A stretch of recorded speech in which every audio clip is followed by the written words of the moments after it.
Welcome guys, we're going to be playing some MegaMek, some MekHQ, some free BattleTech basically is what this is going to be.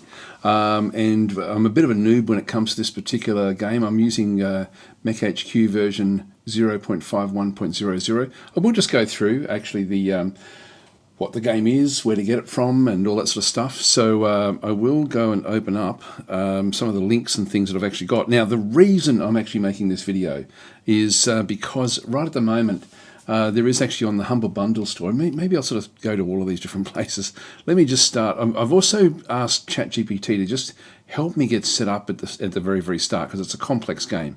So I sort of wanted to have a, just have that as a reference to go through, and it's already actually given me some bloody good advice.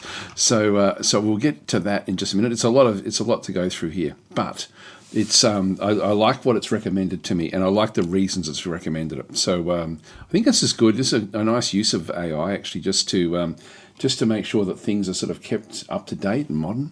Anyway, let's go across. We've got one thing I do have open is the is MegaMek.org, which is essentially your online reference. This is essentially like your wiki. It's the all the information about MegaMek. MegaMek is completely free. It's a little bit complex to sort of get it running, or it can be, unless you actually follow the instructions.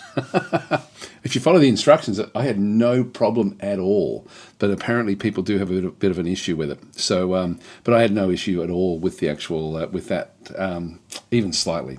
So I just followed the instructions and it just worked. Now, we are using the most recent version. So we've got the milestone version of 0.51.0, and we also have a development version of 0.51.0. Now, I sort of plan on just playing this one through with the milestone, unless I'm not sure how often these milestone versions come out. Obviously not all that much. Hang on, I'm just going to clean my glasses a little bit here. They're a little bit foggy. Either that or my eyes are foggy.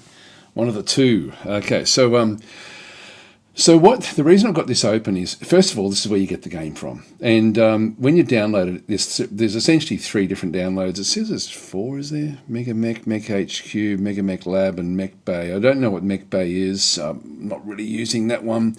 It's a very, very cool game. It really is the digital adaptation of the BattleTech tabletop game.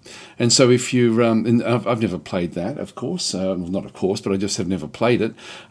So this is this is basically sort of like takes you digitally right into the middle of the BattleTech universe. In fact, it says through there, the MegaMek suite of programs allows you to play out tactical turn-based battles and military campaigns in the BattleTech universe. There is also, of course, BattleTech itself, the actual game, which I really, really loved. Fun fact, the logo that I use for my Dad's Tactic channels with the Flaming Jester is actually I did that for playing BattleTech. The game, which is now must be about 10 years old, I guess. But I actually sort of created these icons, a whole lot of them, and I really, really liked the Flaming Jester one, and so that became the logo that I've used ever since. What I've done is I delayed things a little bit here because I wanted to make a custom sort of icon for us to use as well. So I've sort of resurrected that one. I just felt, look, that's an appropriate way to go. I won't go through how I did all that and where it all goes and so on and so forth, but I put that into a custom directory, and I tested it, and it's linking through really quite nicely. So the reason I also wanted to show it this in through here, there is actually a thing like, the way it works is you've essentially got MegaMek, which is where you fight your battles. Now, I thought that was all I really was wanting to play, but it's not. What I really want to be playing is this MekHQ. MekHQ is essentially a controller and a dungeon master for playing a full campaign of MegaMek. MegaMek is literally just an individual battle system. So, if you're going to be, and I guess an analogy just came to me is that this is like Field of Glory Empires or Field of Glory Kingdoms in through here, and this is like Field of Glory where you play the battles out. So that's the way it works. It actually handshakes across better than Field of Glory Kingdom / just Field of Glory Medieval. So there's those sorts of aspects as well.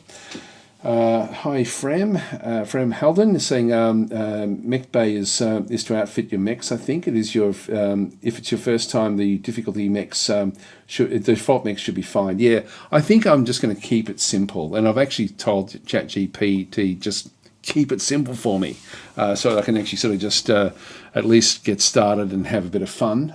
But there is a lot to set up. So what we've actually got these are references, of course, where we've got different things. MegaMek Lab is for where you build your own units, which I won't be touching that at all either. It's mainly these first two that are the ones that I'm really interested in. So it then sort of goes through different examples. There is also, from what I understand, this MekHQ guide is supposed to be very good. So I thought I'd just keep this one open and just sort of have it sort of just sitting there so that it's there if we need it. A folder structure. Yeah, this is I had to use this just before actually to go and set up the custom graphics. So I've sort of I didn't use this, but I got ChatGPT to tell me where it was or how to use it, and did a good job of that one, so that was good. So it's got all sorts of different things, like just different guides. So we'll keep this open. I'll also go to Humble Bundle, because now if you're even half interested, I think this is really where you want to be. Like you've got a bit of time, but not a hell of a lot of time. So if we go past games to books, and in the books we actually have the BattleTech RPG collection. Now there's 20 books that you get from this collection. It's not definitive. It's not the whole lot, but you do get 2 books which are especially helpful for playing what we're going to be playing.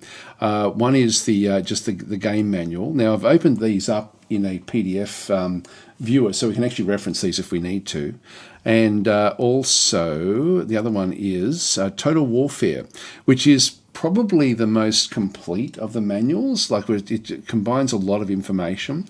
I've been actually just reading this. I've put this one on my tablet, and I've just been reading it of an evening, just as a bit of light reading before I go to bed. So it's sort of one of those things where it's just so well put together. Anyway, this is for the tabletop game, and this digital game is very much hooked in to make use of the tabletop rules. So these references that are currently, and very cheap, I must say, cheaply available at the moment are great. There is one book that I don't know if I need it or not. I don't think I need it because we've got the information around us. But there is actually a thing called Command Operations, I think is what it's called. And I don't actually, that's not included with this one. A lot of these are just different references if you're wanting to sort of get deeply into one aspect of the game. I have told ChatGPT that I have this collection of books. And so it may, for example, say, well, look, why don't you start off, as a part of the force of Davion, for example, or something like that, which would then make this manual more viable, or House Arano. Is that the one that from the original, like the other BattleTech game? Not sure if that's the case. Anyway, there's a whole lot of stuff in here. This was a really good collection, I got to say. So. So this is $30 Australian to sort of pick up all 20 items, and individually these books can be worth a lot more. But the digital books, what are they worth? About $15-16 each, I guess. So you're sort of getting at least the 2 manual type books, and then you've got all these other books as well, and they're all beautifully laid out. So anyway, that's the other reference that we'll be using. The other thing we're going to be looking at is, ChatGPT. I'll reference this as we go through, but I'll try not to spend too much time looking at that. This is, I'll just go through. When you install it, I've installed MekHQ, MegaMek, and MegaMek Labs. Now, I've got to say, when I first started to get into this, which was about a month ago now, I guess, and I haven't played much since, but I thought that MegaMek was the main game because that's what it's all called, but really you need to have MekHQ running as your controller. It will then just bring in MegaMek as required. So if you open up MegaMek and go in and sort of, I'll just show you these things as you go through. Starting a new game in here, I'm sort of thinking, okay, well, this is where I need to be. No, you don't need to be here. If you're wanting to play a campaign, this doesn't generate campaigns, it generates battles. And so that's all that a new game will then end up doing. So if I go and start a new game, for example, it's it'll just have essentially the setups for how you then need it to go. So we won't worry about that one. What we will worry about is a MekHQ. I was also thinking, like I spent about 20 minutes trying to make these things go full screen so that it would look better when I'm recording. What I didn't realise, as soon as you start playing, it goes full screen. So there's a noob factor there for you as well. So anyway, we can go to the new player quick start. Which if I go in, I'll just show you how this one works, but we're going to go to new campaign. That's where we're going to start. This one here really gets you started very, very quickly. There is some randomization, but not as much as, if you do it yourself. And so essentially it clicks all the buttons for a new player and just gets you in with a fairly forgiving initial campaign that you need to do, or not even campaign. What are they called? They're not missions. They're contracts. You end up with a sort of fairly forgiving contract at the very, very start. But we won't do that. We're going to do a bit of a deeper dive. Actually, did I just click on it? I probably just clicked on it, didn't I? Okay, well, we'll just let it load in. Oh no, we're okay, are we? No, we're not okay. See, it goes full screen essentially. So I'll just go and minimize that. Do you want us to save the game? No, we don't. Go back into MekHQ yet again. So Mek is spelled M-E-K with this particular game in both cases, MegaMek and MekHQ and MegaMek Lab, etc. So anyway, we're going to go to new campaign. And now we will have to then go and make all of our own decisions. And what I will do is, so choose a preset to tailor your experience. So campaign presets, sets of campaign options to help you speed up the process of creating a new campaign. And so I'm going to be playing the new player preset because I am a new player. Veteran player preset is basically just the default, where everything sort of just starts off where it starts. The arcade mode preset is an interesting one as well. So this one here is this preset, a stripped down version of the veteran experience preset designed for players who just want to blow stuff up. Most options remain enabled, but the simulation roleplay focus settings has been disabled. This preset is recommended for veteran players who don't care about personal relationships, prisoners, or other simulation style aspects of MekHQ. And so it just shows you what the differences are. This is so nice. Like this is really good. For such a complex and free version of a game. It's just unbelievably good. This is campaign operations preset. So this preset follows the rules from the official campaign operations manual, which I don't have. This is the one that is a bit missing. Designed for human GMs managing campaign operations in MekHQ. So this is actually for somebody who is running a tabletop campaign for people with their own different bits and pieces. So a games manager or a dungeon master is wanting to just manage it through this particular program. So you can do that as well if that's sort of where you are. So this preset is not recommended for most MekHQ players. So it assumes you own the campaign operations manual and you're prepared to GM and manually roll for any missing or any incomplete mechanics. So we don't want that one, of course. And then the last one that is in here is the tabula rasa. This preset has all options disabled or set to default values. It means a clean slate upon which you can craft your own experience. This preset is not recommended for most MekHQ players. If we go back to the new player preset, we'll see, so this is a simplified version of the veteran experience designed for new players or those seeking an easier game. Most options remain enabled, but some of the more punishing or complex systems have been disabled. The idea is that you enable them one by one as you grow more experience with the program. This preset is recommended for new MekHQ players or those returning from an extended break. That sounds like us anyway, the new MekHQ player. Differences from veteran presets, so easier maintenance and repairs, easier and quicker procurement. I will actually read through all these because these seem like there's a lot of depth in this, and so actually understanding what's going on through here is important. If you don't make these easier, it means that you have to micromanage a lot more. So planetary acquisitions disabled. Yeah, I think that's okay. Slightly higher contract pay, yes please. The effects of aging are disabled, so you actually manage, you're not just managing mechs, you're managing a whole team of people that look after the mechs, like a lot of people. Easier healing, that's good. No prisoner management, that's good, we don't have to look after prisoners. Easier employee turnover with both management skills and unit cohesions disabled.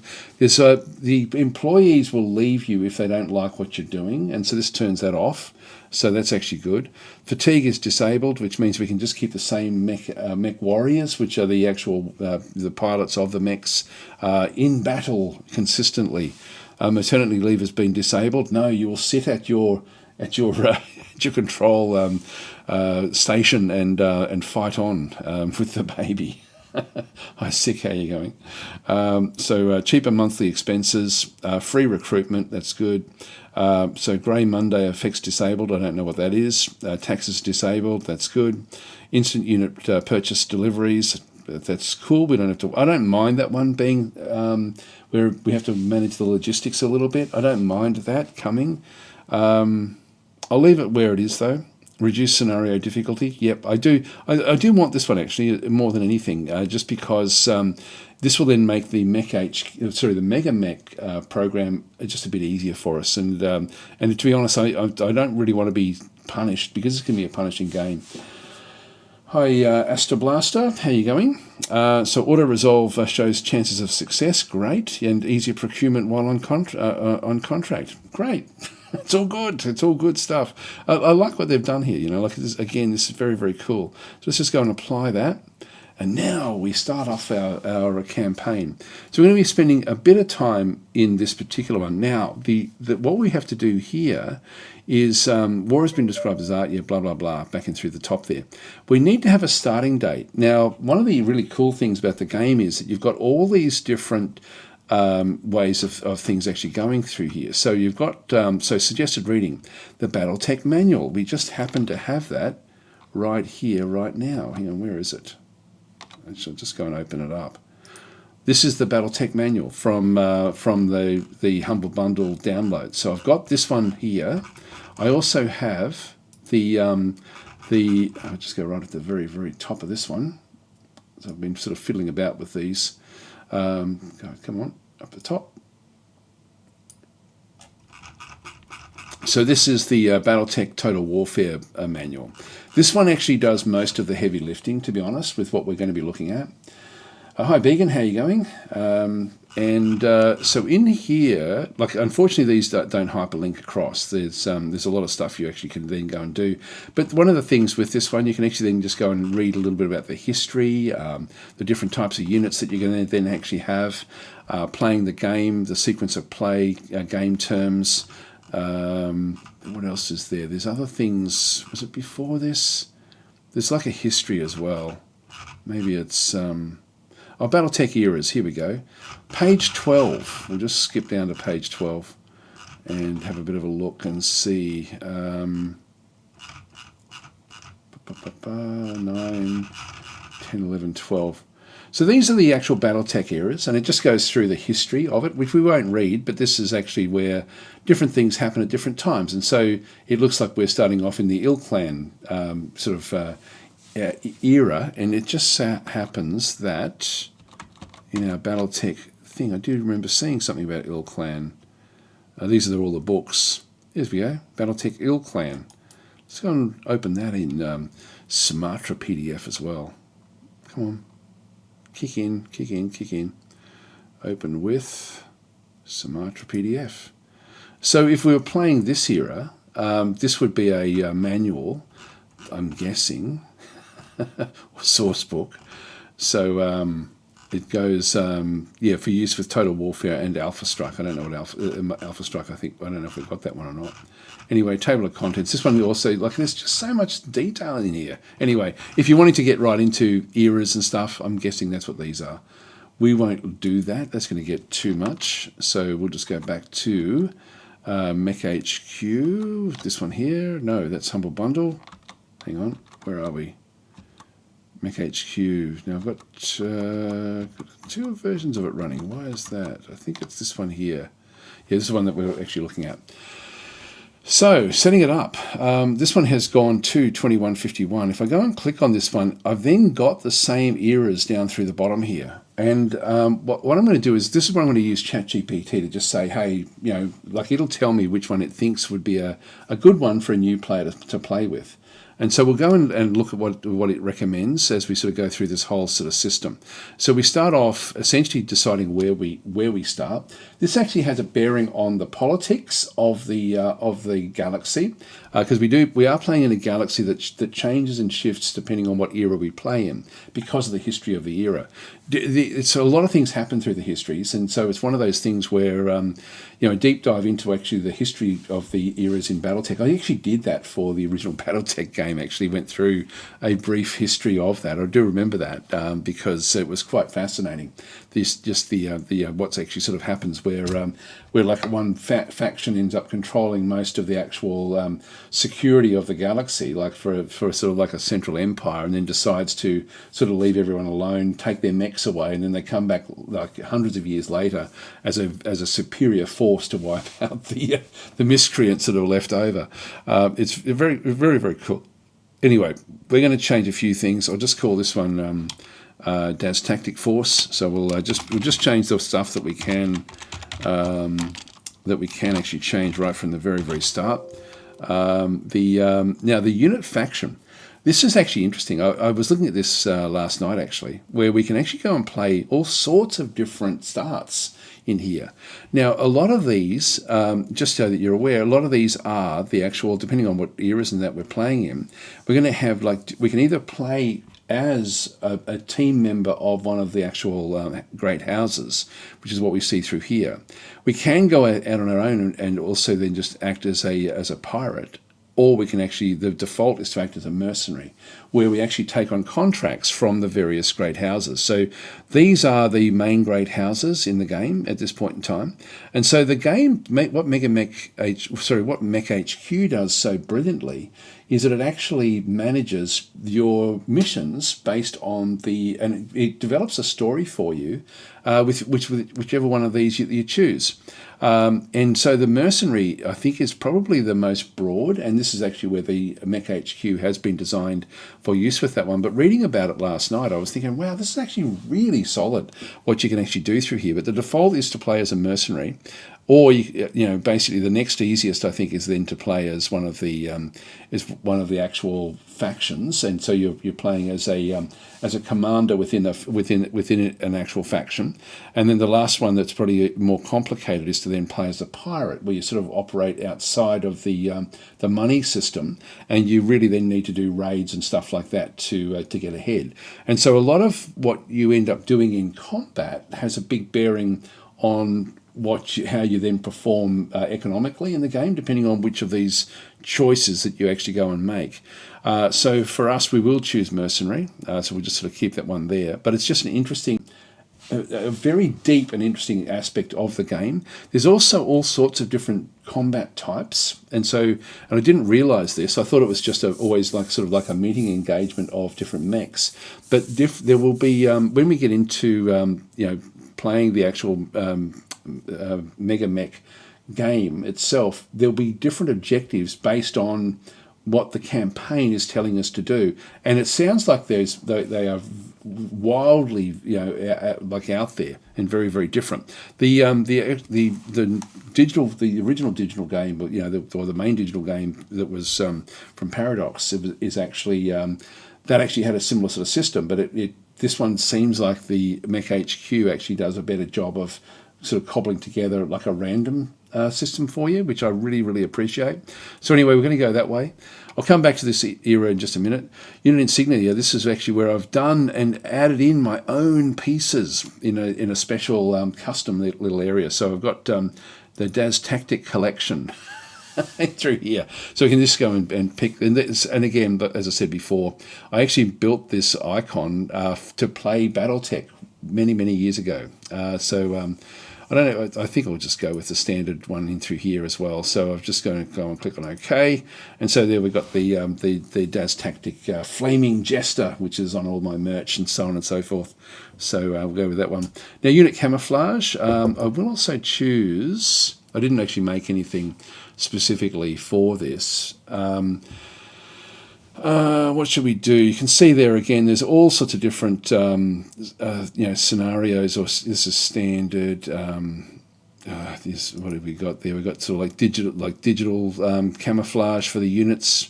We might actually sort of go, I wanted to get something a bit red and yellow. So there's heaps and heaps of these sorts of things. We've got random. Don't know what that's going to give us. Octopus, melon. Is a melon going to be red and green? No, not really. Scales. Let's go that way. This will then be coloured on the actual mechs that we go in with. Or dazzle. What's that? Bit too much. I think I like the idea of the digital camouflage, but I haven't really had a close look at this. So these are all various other ones, yeah, so different faction groups and so on and so forth. The worlds are sort of split between like core and rim, or just spinward different groups as well. I'll just leave them where that is. Pirates, what have they got? Yeah, that looks interesting. Actually, some of these pirate, that one there sort of actually does suit the colour scheme that we've got. So I'll actually just go and choose that one through there. And again, you've got different, there's just so much in this. For what it does, it's really quite phenomenal. So let's just go with this. So we need to find out which era. This is an important decision to make. So we'll go back to ChatGPT. Recommend start with a small mercenary company, yeah, blah, blah, blah, in roughly 3025. Okay, using StratCon. This is actually, everything I read was to not use StratCon. So I did actually ask it why are you wanting to choose StratCon? So we might get to that when we sort of get into it. It's actually just assuming that, well, let's just go through. Interesting, the official MekHQ beginning guide also recommends late succession wars around 3025 for new players for essentially this reason. What is the reason? So it's particularly good for learning because the technology is relatively constrained, fewer weapon types, fewer special equipment interactions, and generally slower, more forgiving combat. Interesting, the official, it does actually also recommend it for the same reasons. So what we will do is we'll go into around 3025, and so this is going to be in the era of the late succession wars. So we'll go back to MekHQ. Hope you guys don't mind me doing such a deep dive into this and spending time with it. So the late succession wars, this 325 is in here. So it's in this little grouping and through this other side. But the game randomly chose 3151, which is the Il clan, the present. So I don't know if it's random. It may just always start there. But let's go into here. So late succession war. We actually have different sub-eras. So I'll read this out because this will be the premise of what we're going into. In the early 31st century, the Grey Death Legion uncovered the Helm memory core, sparking the revival of many lost technologies. Secretly, Hans Davion and Katrina Steiner from the Fedcom Accords, this will be other factions, planning to unite the Federated Suns and Lyran Commonwealth. I remember these from the other game, to be honest. using his marriage to Melissa Steiner as a cover. Davion, which we've seen that one, seen the book for that one, initiates the Fourth Succession War with a large-scale invasion. The war ends with Davion capturing half of the Capella Confederation. We saw that also in the list of different factions that were available, and establishing a crucial link to the Commonwealth, though he fails to conquer the Draconis Combine. So these are all just different factions that we actually have in through there.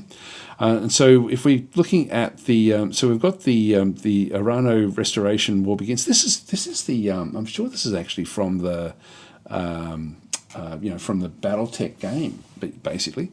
So 3025, this is third succession war ends. If you just go and click on that one through there. And we can change the actual date, like the actual start date as well, but this is actually okay. So it says that campaigns prior to 2470, so it doesn't cover the early Age of War stuff, even though the era starts earlier. I think this is actually where in the Age of War is where the mechs are built. So in fact, with the tooltips, humanity expansion to face sparks, political turmoil, and the creation of vast interstellar empires. So this is actually where the actual mechs are formed, and then over time, we sort of there's dark ages and all sorts of different things that actually do happen. Anyway, let's just go there. That sounds good. And so 3025, let's just start there. Confirm the date. So we have all that locked in. With that one done, we'll just go to the bottom here where it just says apply settings. So we'll do that. And this will now get us started. So incoming transmission. Would you like to start your campaign in a semi-randomized location? If you decline, you will start your current in your current faction system. Otherwise, a random inner sphere faction will be chosen, and you will start in their capital instead. Random starts can be a fantastic way to help you make each campaign feel distinct. This is fantastic. In the other BattleTech game, you ended up with situations where you had to get mods in to be able to do this, and so this game actually sort of does it. So we can either start on Galatea, I'm not sure exactly where that is in the map, or just use a starting random system. So let's just go and do that. And so welcome to StratCon, Commander. Oh, hang on, we've missed that little. I should have waited because that had some interesting little things in it. So let's see what else it's suggesting that we do. Campaign preset, new player, mercenary, 3025, force size. Now we have to make our force. I don't think we have one to start with. The digital game master. This is it's suggesting StratCon, and everything I had heard was that you use, and there's a lot of stuff in through here, but that you end up using. Where is it? I forget the name of it. I asked why StratCon. Hang on. It says, it said down in through here, it did mention it. There's another game master. Is a digital GM. It creates a operational situation that tells you when and why battles occur, generates scenarios and objectives. You might also decide there was. Why not Against the Bot? Against the Bot is where you hear everything about Against the Bot. So I appreciate that actually has, the ChatGPT has actually looked at things and sort of said, no, this is actually old. So it's essentially been deprecated in 2024, and so we're now moving into the new era. So we will definitely sort of follow that objective. Let's just go back up the top here again, and just sort of go back through. StratCon difficulty, ultra green. Yeah, so let's go and see if we can actually set all this stuff up. And I don't know where this is in the. Oh, there we go. Welcome to StratCon, Commander. Now this is showing the actual planet. This is not showing combat. This is actually interesting, and I didn't realize how strategic this is as well. So when we come in, this little sorts of graphics will actually make more sense. So if this isn't just about firing a few lasers, it's about controlling the entire battlefield, deploy your units wisely. Key features, unit management, keep your lancers in top fighting shape, blah, blah, blah. Scouting, send out scouts. This is actually where this becomes critical, to reveal enemy positions and trigger scenarios. Sometimes the best move is to cut your losses and keep those scouts alive for future intel. Trust me, a live scout today means a victory tomorrow. What's interesting about this is that when we build our lancers, which are our small collections of mechs, we need to give them specific roles, and they really do perform. You need to have a very, very good balance to be successful. Dynamic scenarios, you'll face everything from recon missions to base defenses to full-blown assaults. Expect to encounter mechs, tanks, dropships, and even aerospace fighters. be prepared for anything. So all this stuff is in this game, which is sort of like been introduced to BattleTech over the years.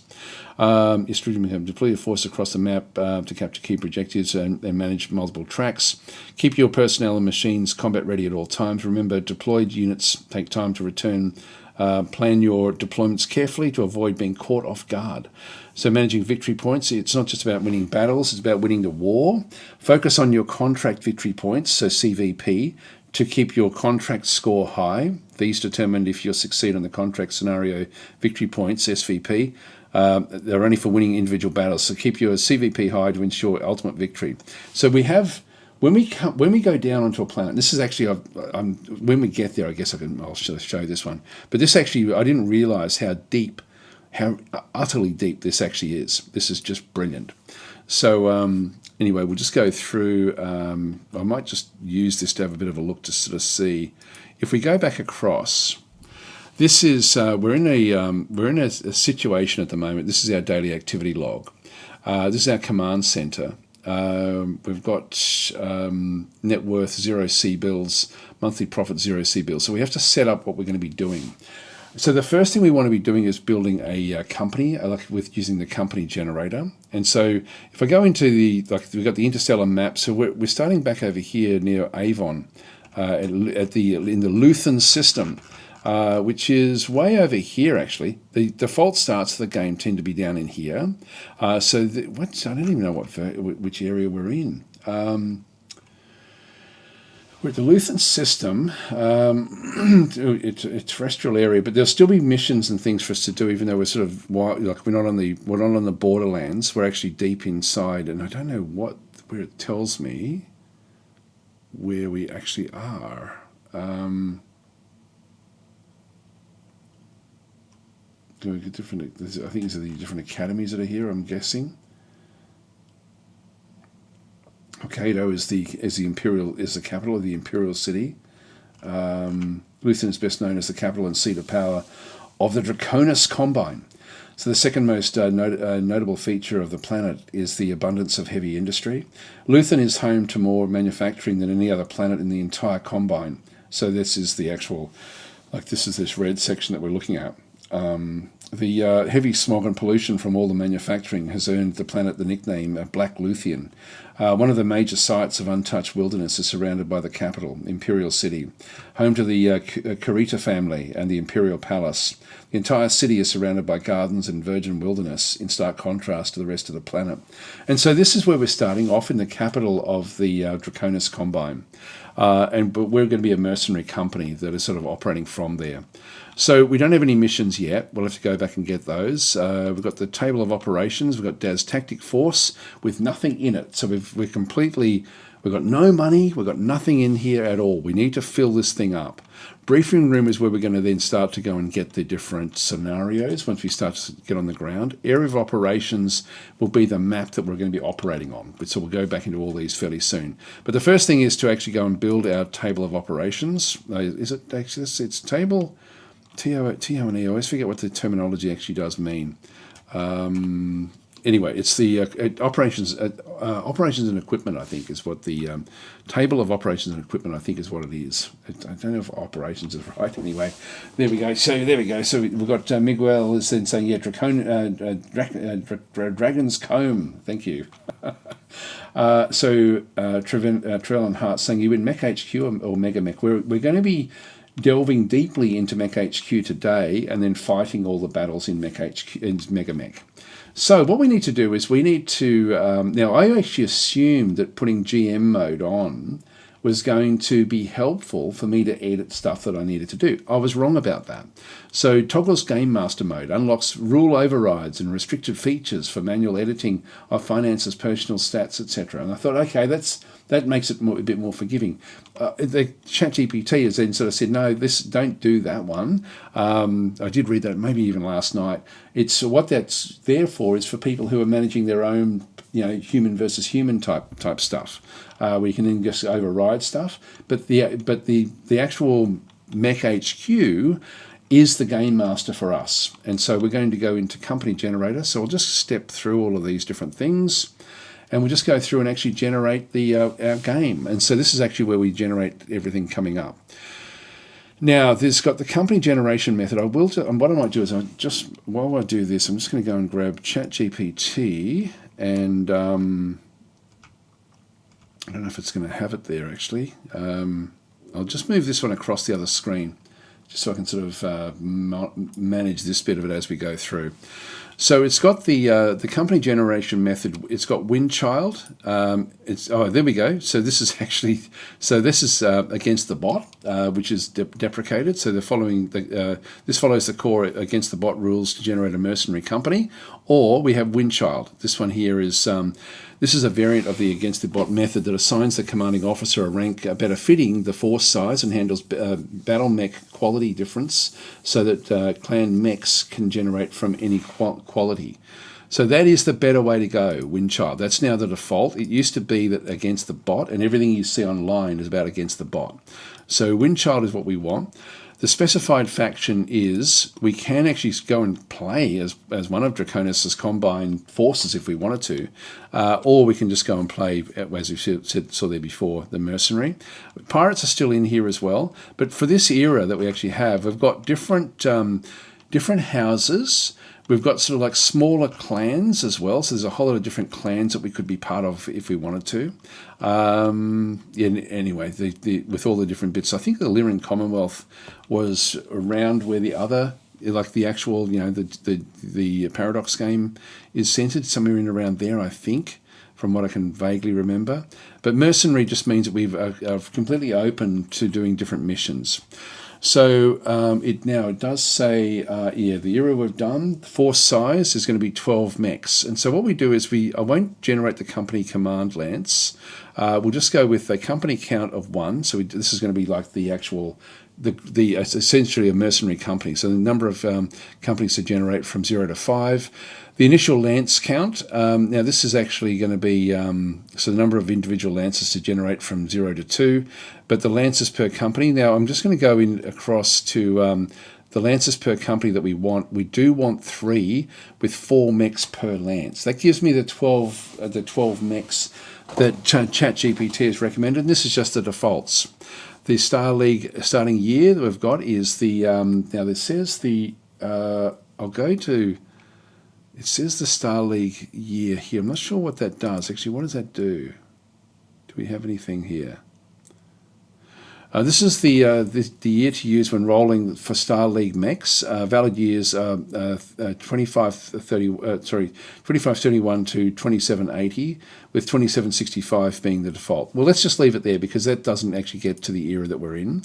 So this is actually for us to then, this is the mechs go through a progression system, like of when they're built and sort of when they come in, I guess. So this is actually sort of where that would then kick in. So, other things we then actually have. So we've got random, God, there's a lot, isn't there? Look at all this stuff. This is all to set up the game.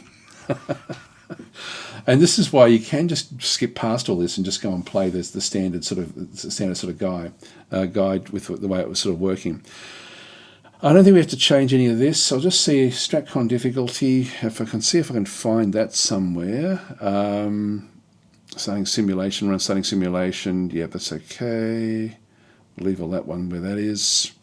Actually, I don't know if it's back up through here. This is personnel. Number of support personnel. We've got the MekTech personnel of 12 because we've got the 12 in through there. The mechanics. Don't know if it'll tell us what we need to do in here. The StratCon difficulty. I'm not sure where that shows up.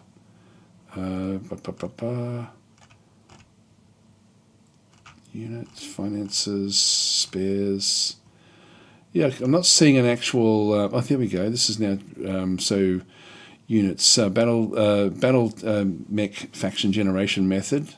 So it's got original faction, battle mech weight system.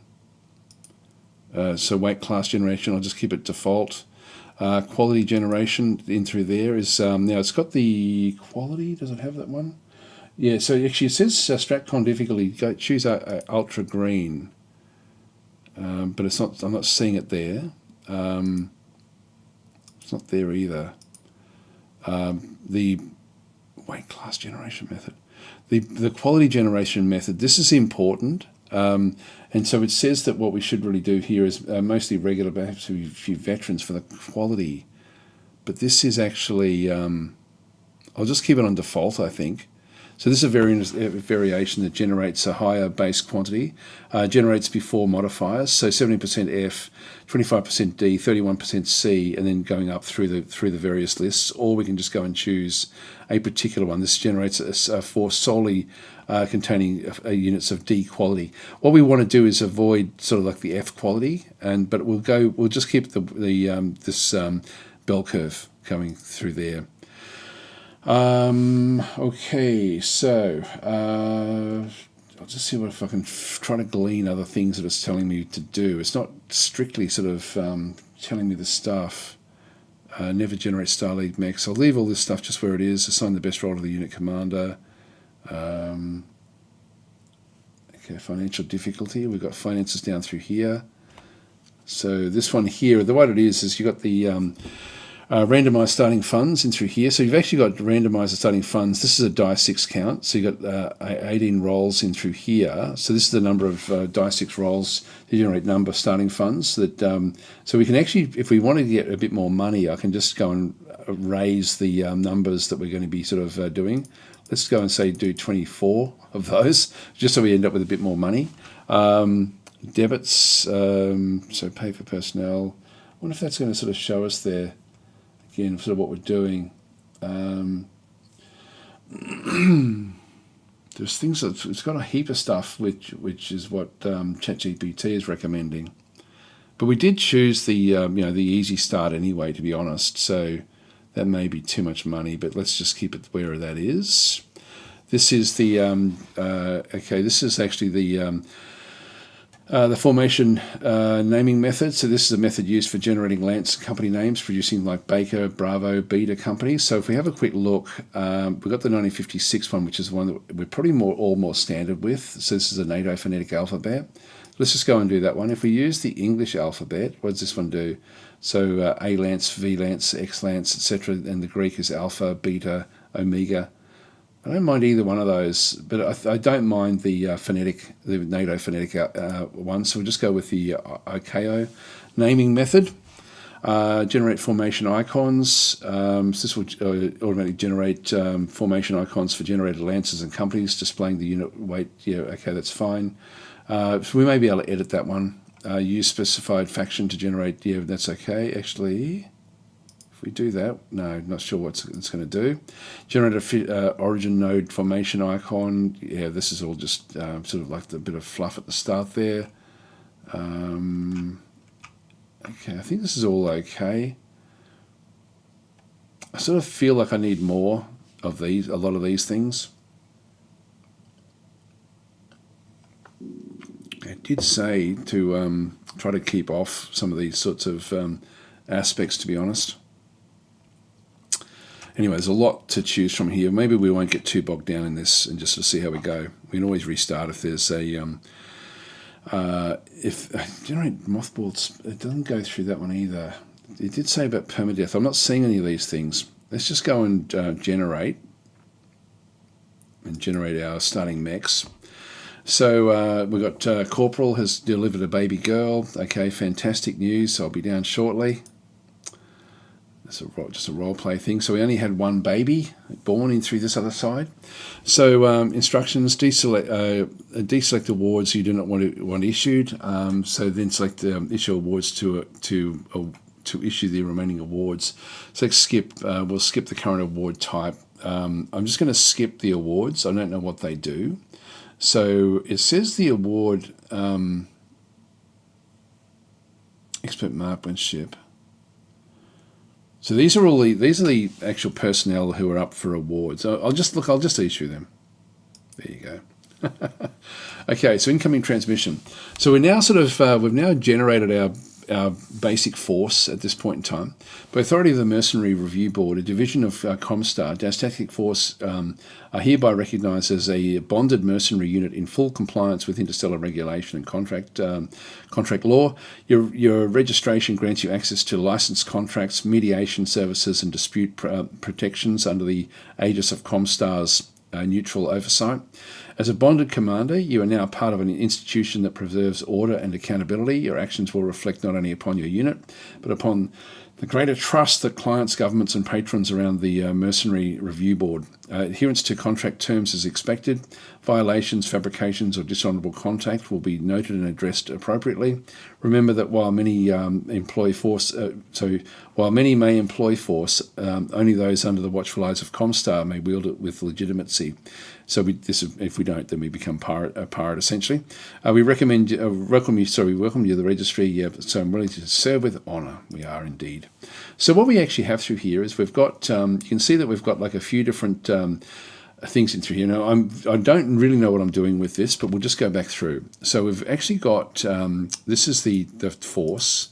Now in the force we've got Alpha Company.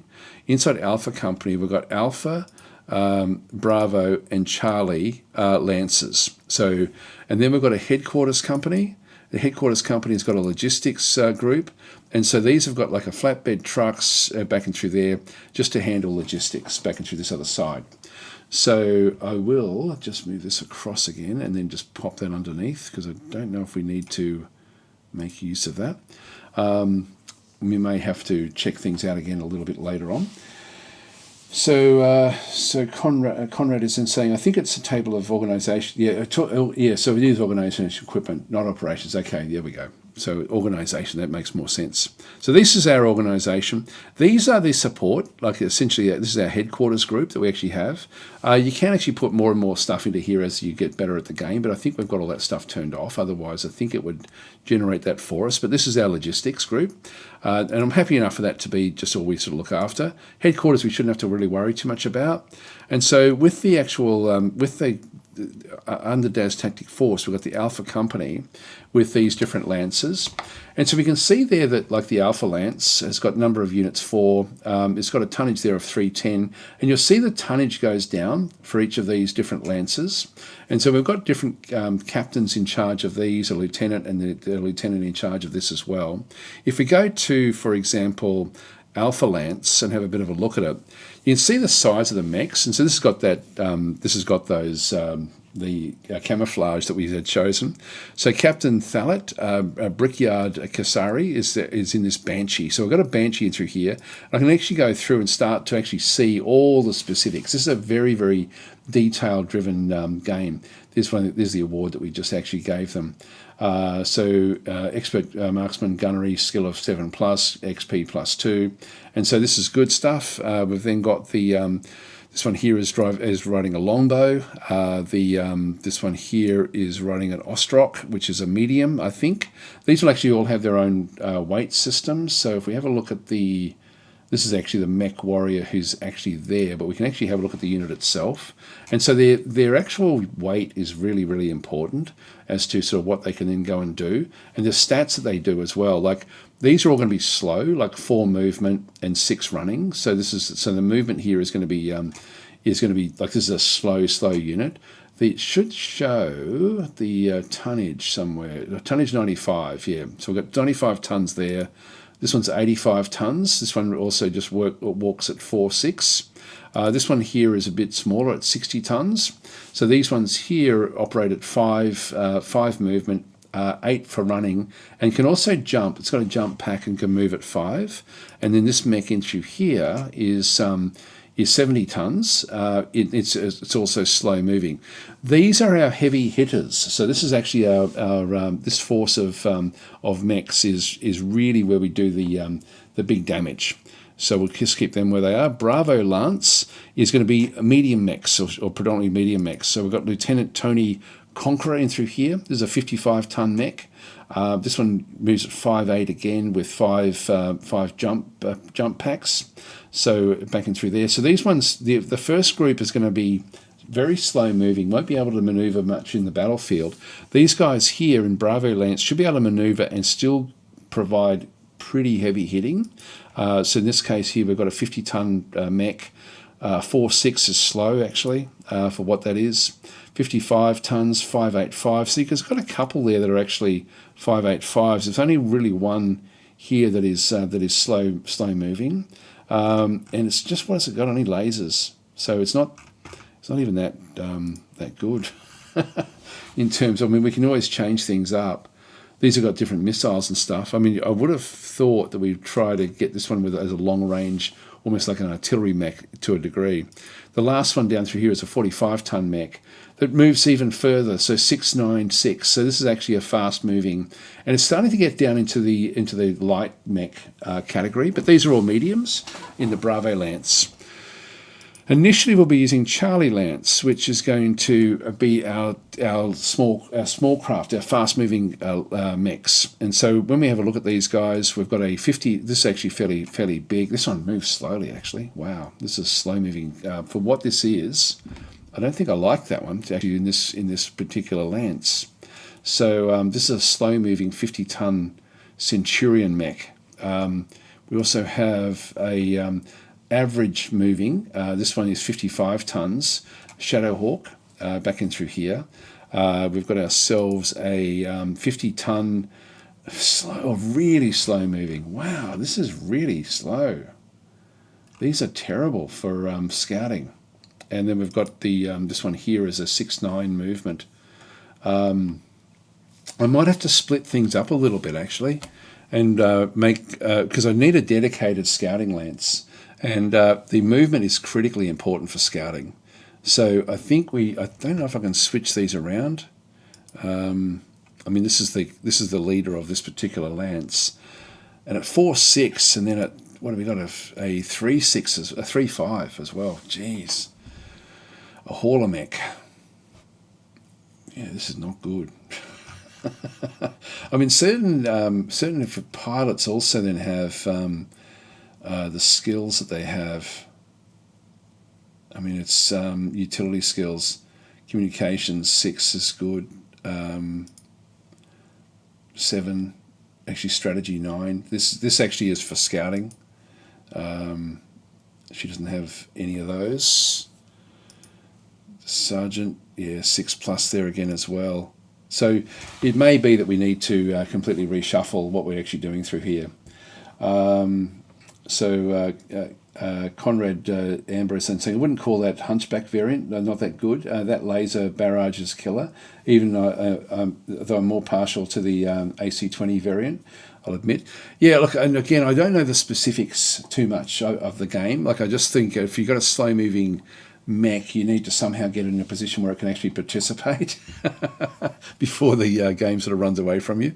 And but at the moment, I'm trying to figure out how are we going to actually do our scouting with these lances. And at the moment, we don't really. It's actually Bravo Lance overall is probably the better one for doing this. Utilities, yeah, we've got very good utilities on that particular unit there. And good movement there. So that's a good one. This one's slow. Anyway, we'll get there. We'll figure it all out. So that's our mechs that we actually have. So these are all just sort of randomly generated. So the next thing we need to go and do is from what I can. Actually, I'm just going to go myself a drink of water. Be right back.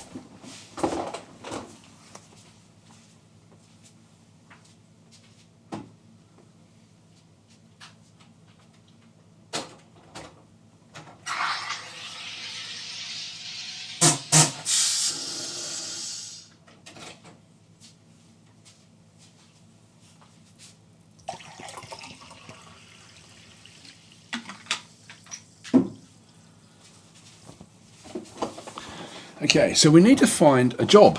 We need to give ourselves find a job for us to then go and do. So we've got the briefing room, and these are the different scenarios that filter for any sort of scenario. I think that's actually where the missions will then sort of come back up. Area of operations, that's not going to be it either. Personnel. These are the actual personnel that we actually have, what they're assigned to, how they're sort of operating. So there's a lot of people involved in this operation. The hangar has then just got the various actually the only light we've got is the commando, like this one small commando mech in Charlie Lance. So that's interesting as well. So we've actually the balance of this is actually sort of pretty well defined, I guess. Repair bay, nothing actually happening in repairs. Warehousing, we've got different sorts of things in through here as well. I won't go through too much detail with what we actually have. Infirmary, no one's ill at this point in time. Finances, we've got the starting capital. Heaps of money here. So we've got everything we need to sort of get started. And Mech Lab is actually, if we do go off and build our own mechs, we can then just go and import them into here to sort of then make use of, like if we want to sort of start from the scratch and sort of build up our own sort of individual mechs, which I'm guessing like the base game, the BattleTech is really about sort of getting mechs and painting them and personalizing them and having all sorts of different things actually happen, which is pretty cool. Anyway, we've got actually there's the contract market up through there. If we just go to briefing room, go to the contract market, and so what we're looking at through here is how this is going to then work. And so if I go and roll this one back across a little bit, we can then sort of see that all of the actual employment is coming from Draconis Combine because we're in the middle of their territory. So this is actually what they've got. Then they've got all these different enemy things. Some of them are against the Lyran Commonwealth. Others are against pirates predominantly. Career-ending, what's that one? Career-ending comeback tour is the enemy. I don't know what that is. Mission type is pirate hunting back in through this other side. What about the Lyran Commonwealth?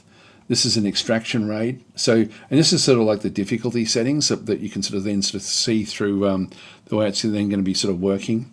There's you've got pirates up through here again. So these are like 2.5.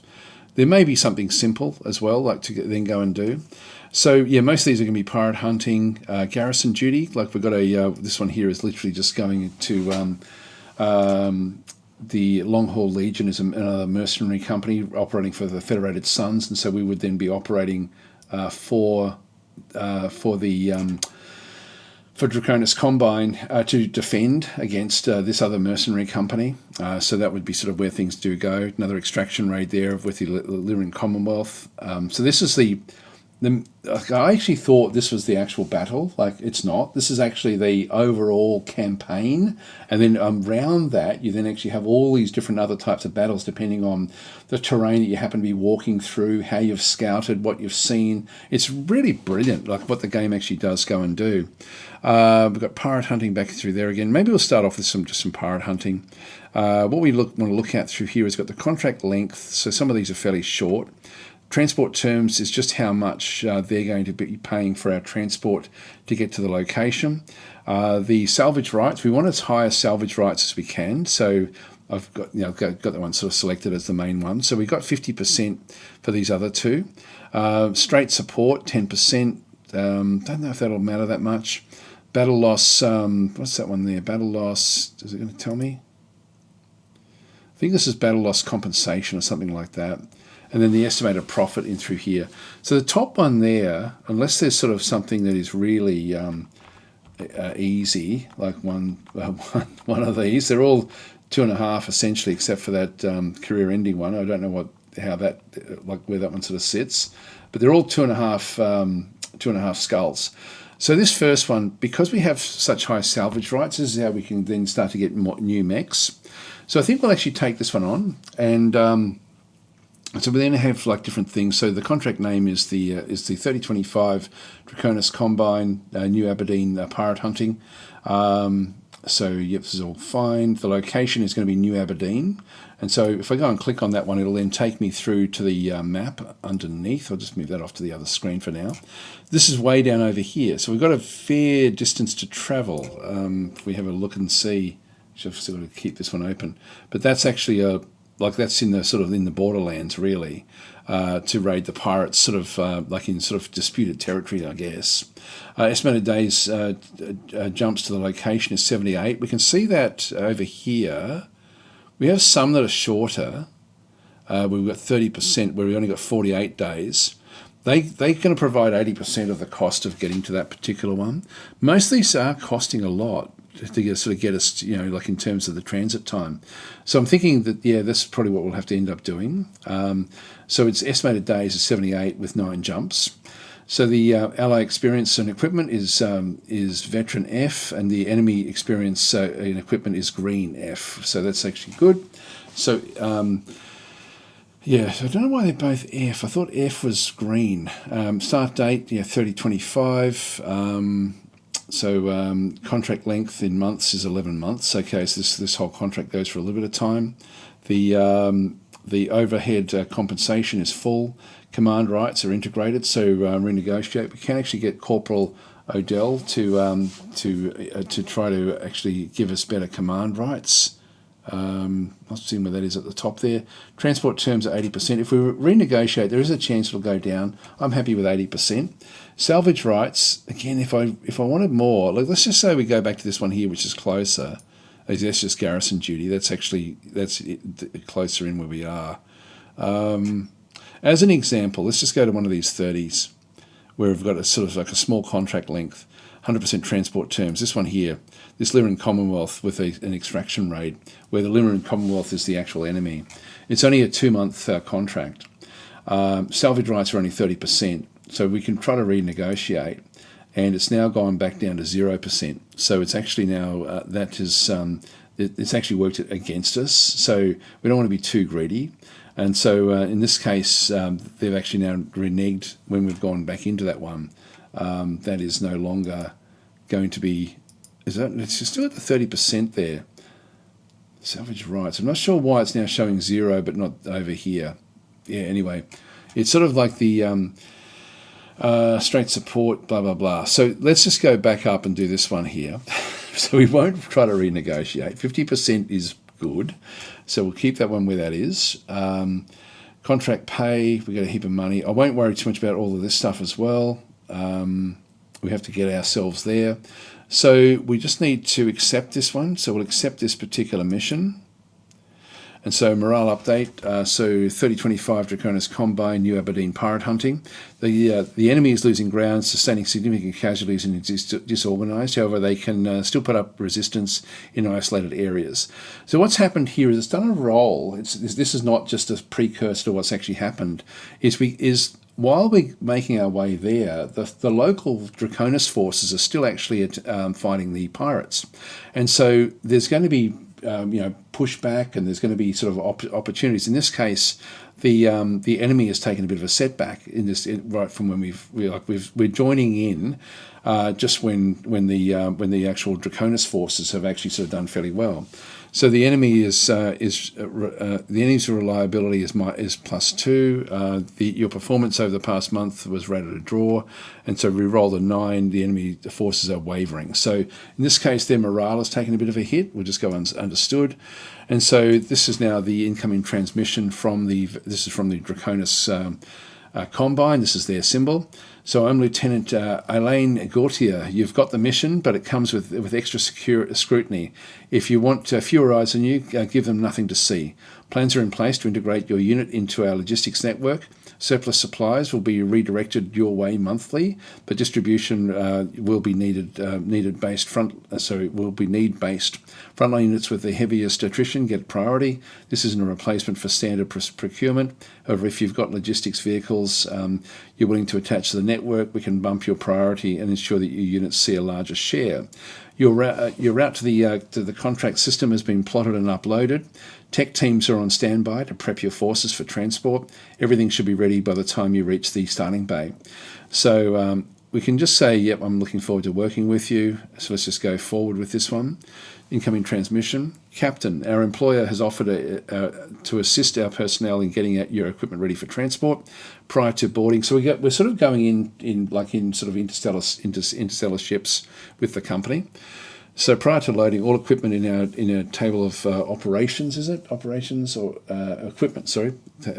It's table of organisation and equipment, not operations. So I'm going to keep on calling it operations. So the organisation and equipment will be mothballed. This will prevent us needing to maintain it while in transit, and the equipment will be unmothballed prior to arrival. Equipment outside your TOE will be unaffected. Will you be accepting their offer? Yes, we will. Might as well.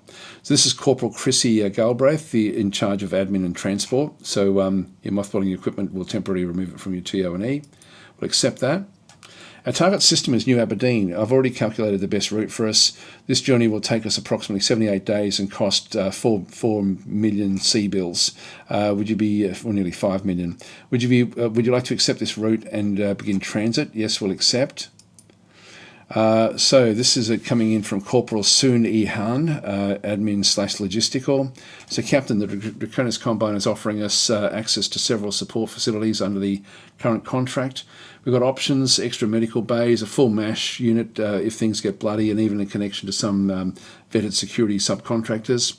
It's not charity, everything comes with a monthly tag, but it should seriously lighten the load in our core team. Now, we don't actually have MASH facilities or kitchen or even security subcontracts. So I think I might just go and raise some of these up. Each MASH will be rented out at 5,000 C-bills per month. Provide 25. Let's just go and get one of those, and one of the kitchen facilities, and one of the security subcontractors. So 28,000 C-bills per month. So that's what it's going to cost us. We'll just confirm that. So I could have actually brought my own, but I don't actually have any in my group. So we'll just go that way. Are you sure you're not going to get another chance to tell your employer the facilities you want to rent? Yep, confirm that one. All right, so we've now done this one, so we'll just go and close the market, and now we actually have on here the actual the path that the ships are going to then go and take. Now, what else is there? We can try to go to the unit market and try to just pick up a few other things. How many C-bills have we got left? It's around here somewhere. I always miss it. Forget where it actually is on the screen. Funny, I thought it was up here. That's the date. I lost track of that last time I played. So if I can just go and grab a couple of other mechs just to sort of bring them in, I think that would be useful. Let's just go to unit market in here. Now, there's a Service Redeem name a character. I don't know if you can do that. I'll see if I can. If I can name it, I will. And so what we've got is the black market has got like the percentage chance of actually picking it up is too low. But we do have another one through here. But it's probably light mechs that I'm actually really looking to try to get hold of. We've got little things like a flatbed truck down through this other side. The Galleon light tank. These are actual just vehicles. These aren't really what I'm looking for. So I am looking for mechs. I'm just going to go and click on type. I'm not really worried about getting tanks and stuff like this stage. There's a mercenary option there for some mediums, but there's only one light, the Wasp, and there's a good chance we're just not going to get it. We've got an organized Ostrock. We've got a heavy. We've got an assault one there, which is actually the most expensive. It's a mercenary auction. We have a trebuchet there as well. So this guy here is tech rating D and C. That's not bad. Earliest tech date is 2463. 85 tons. Roll as a brawler.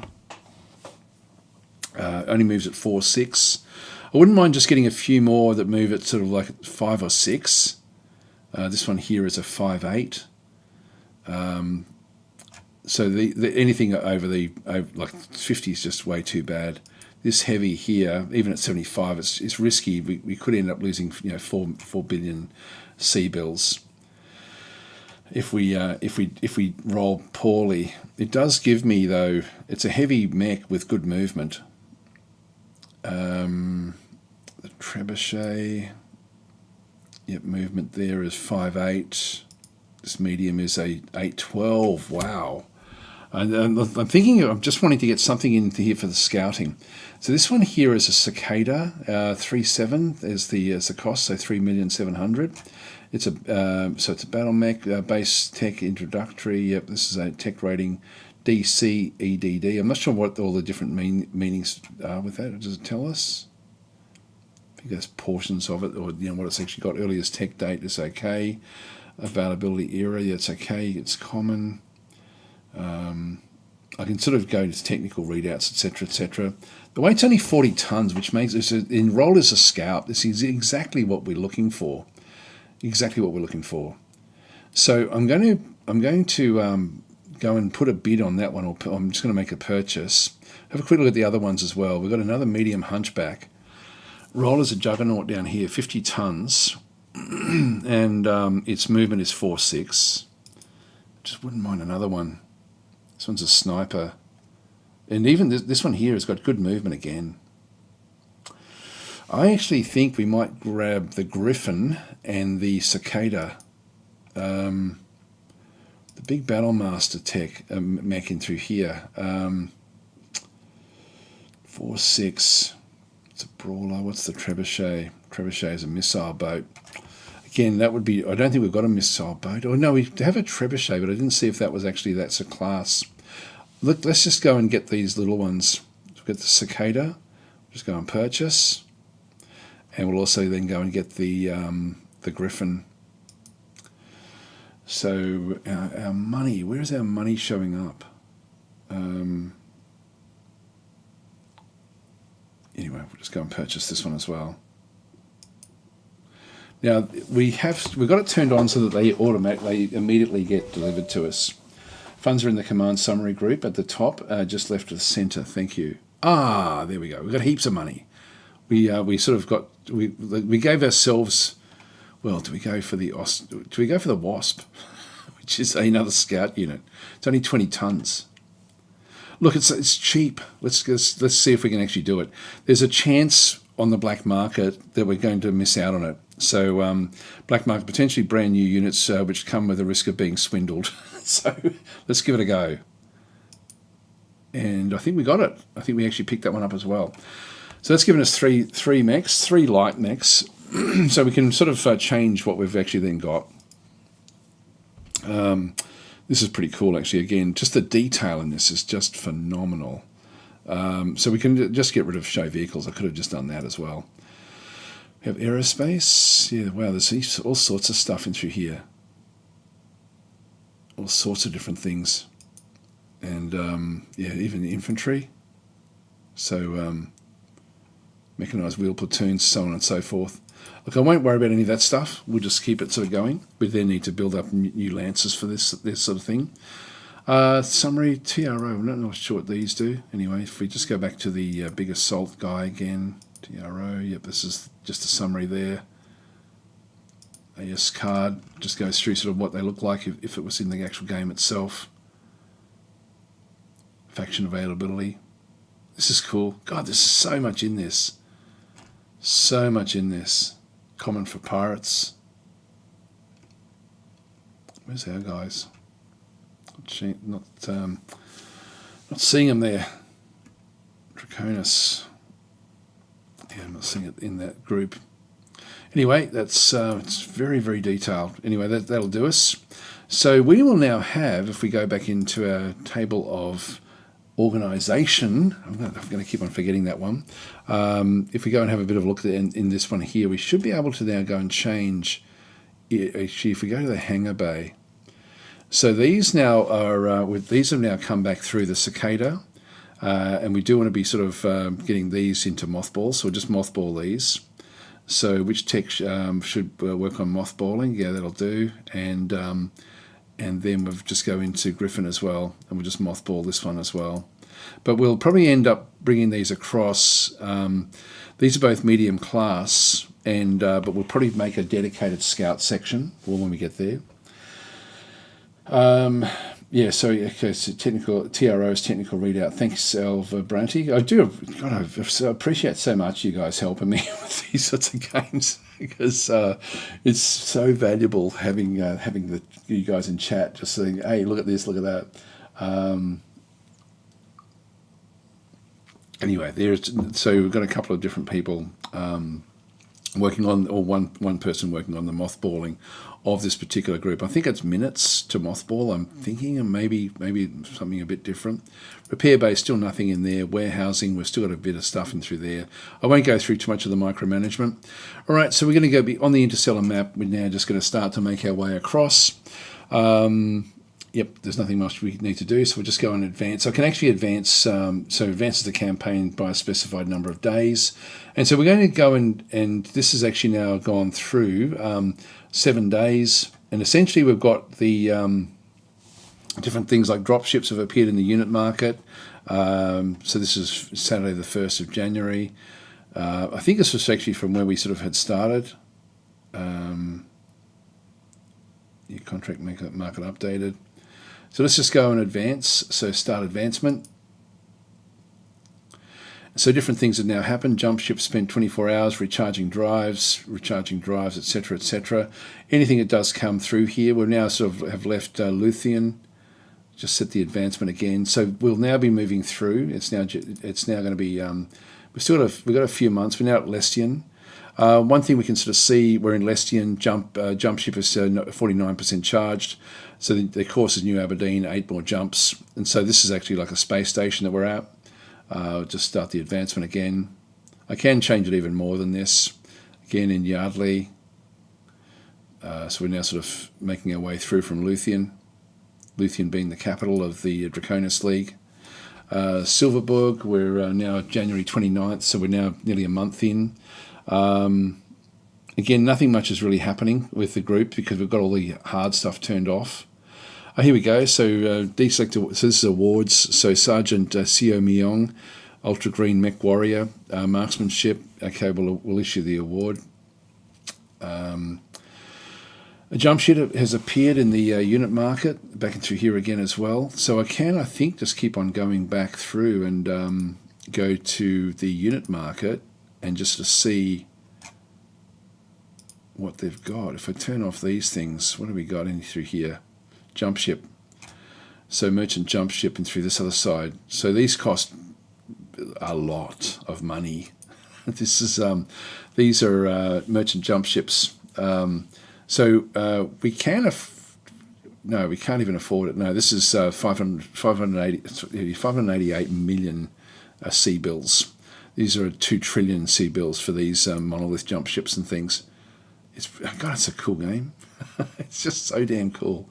We go back and see. This is the mechs again. There's nothing much. There's a heavy there, Grasshopper.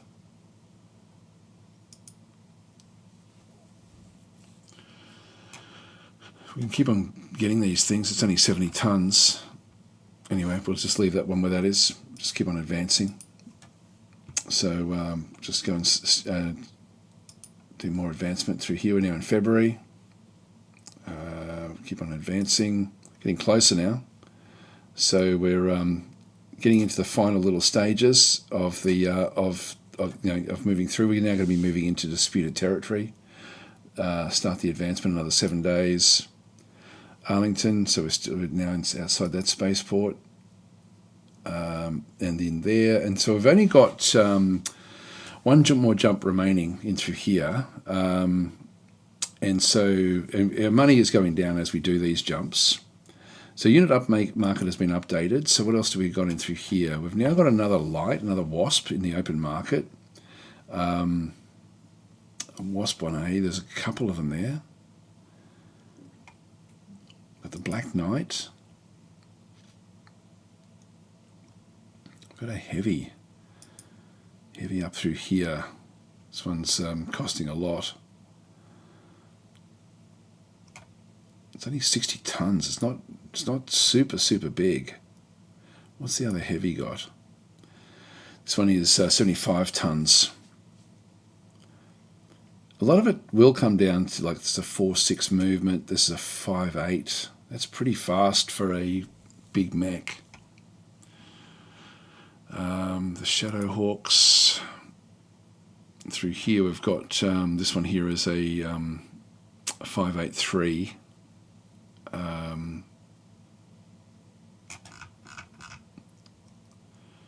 There's all this information down the bottom here.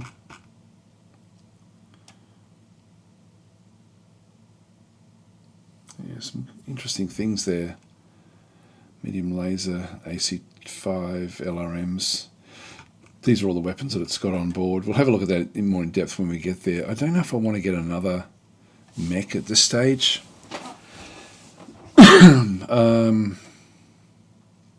I mean, the wasps, these are tiny at 20 tons. 696. These really do move around. I just don't think they've got enough firepower to do anything. And we've already got one wasp. I think we'll just keep the wasps out of it now, and maybe just go in with what we've got. I don't think we need to do anything else. So we'll just leave that one where that is. So 7 days. If I slow down a little bit, how many more days have we got before we're supposed to be there? Just have a look at the, let's see, just tell a map, the briefing room. It's not going to tell us just yet with what's going on. This is actually going to be the missions that we're going to have when we get there. I can just advance day by day. Let's just do this, so 1 day at a time. And we'll see this change as well as we sort of go through. I think it's that one that changes. Of course, Aberdeen, 1 jump. So this is each day. We're in space, unable to recruit. We're in space and through this other side. So we need to wait till we get there. There we go. So we can now see in New Aberdeen, 7 days from New Aberdeen. So we've actually still got 7 days to go. This is now Sunday, March the 13th in 3025. And so as we get closer, we'll get closer and closer to the actual planet itself. So as we sort of getting closer, you can see it's getting bigger in the little screen there. So brilliant graphics.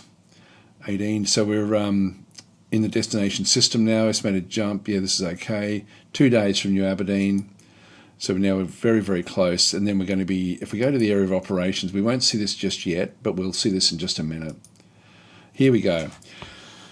So what we end up having here, this is actually the operational area that we're going to be working in. And so if we just go back and have a look at all the different stuff, this is our overall command center, which we don't really need to be back in here, but it does give me details of what's actually happened with everything, with the sort of messaging and so on and so forth. Instead of map, we're now at New Aberdeen, back in through this other side. And we can find out about New Aberdeen if we go and click on it. So this is a terrestrial planet. The position of the system is the second. Time to jump point, yeah, that's okay. Year length is 1.1 Terran years. Day length is 26 hours. 0.8 surface gravity. Atmosphere is breathable. Atmospheric pressure is standard. Nitrogen, oxygen, plus trace gases. Equatorial temperature 35. So it's a fairly warm planet. Surface water 26%. Highest native life is reptiles, satellites, 1 small moon. HPG gas type is A rated. So what's that one there? That's not sure how that one then works. So source non, I don't know what it's coming from. So hiring halls are standard. Landmass is Roy A. The capital is Conlin City, so that's the land masses. Roy A, Roy B, and the Roy A has got the capital of Conlin City. Population is 359 million. That seems a lot. Oh, yeah, no, that's right. Yeah, that's not that much, actually. Socioeconomic levels. This is actually the economic levels. So they're advanced world, access to many new technologies, host universities, good medical care available. They're lacking most cutting-edge medical tech, basic microelectronics industry. The heavy industry is rated C, so equivalent roughly 22nd century tech, fusion technology, blah, blah, blah. Dependent system is poor in resources, negligible output, world's industrial base is negligible, and poor agriculture. Okay, so where are we up to? So Seva's saying, can we try rename one of the Mech Warriors so I can get banned if I type Glorious on the mission? That's true. Now, let's see if we can do it. I don't know if, I'm hoping we can. If we go into the personnel and we just go and do it by... so we've got the different people up through here. Can I rename them? Quick train. Request the personnel. No, that's not going to be it. I'm not sure if we can rename. I think I looked for this last time. I'll just see if I can actually do it. I know this isn't the one that you were looking for, but Captain Thalet.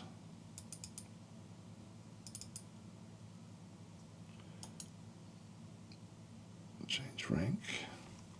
Okay, it looks like we can personalise things.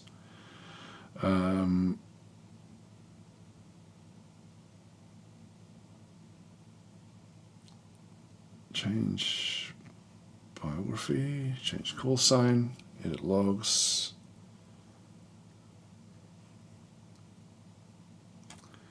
I would think you'd be able to do this if you got all these other different things in here. Change status active, yeah, that's okay. Change primary profession. Change secondary, set salary, give payment. Assign to unit, yep, okay. Choose spouse. Show family tree, award. Wonder where it is. To change rank. No, that's just changing the rank. It's not that one. Education. Spend XP. I thought it was under change profile. Change portrait. We can try this one, or even the call sign. Maybe we could just do it with the call sign. So if we have a look and see biography, no, it's not going to do it. Yeah, we can just do it with call sign. Okay, so we can do it that way. Now, I'll get you guys to choose. Yeah, actually change call sign. We'll do it that way. That makes perfect sense. It's funny, it doesn't tell you the call sign in here. Can you throw that in there?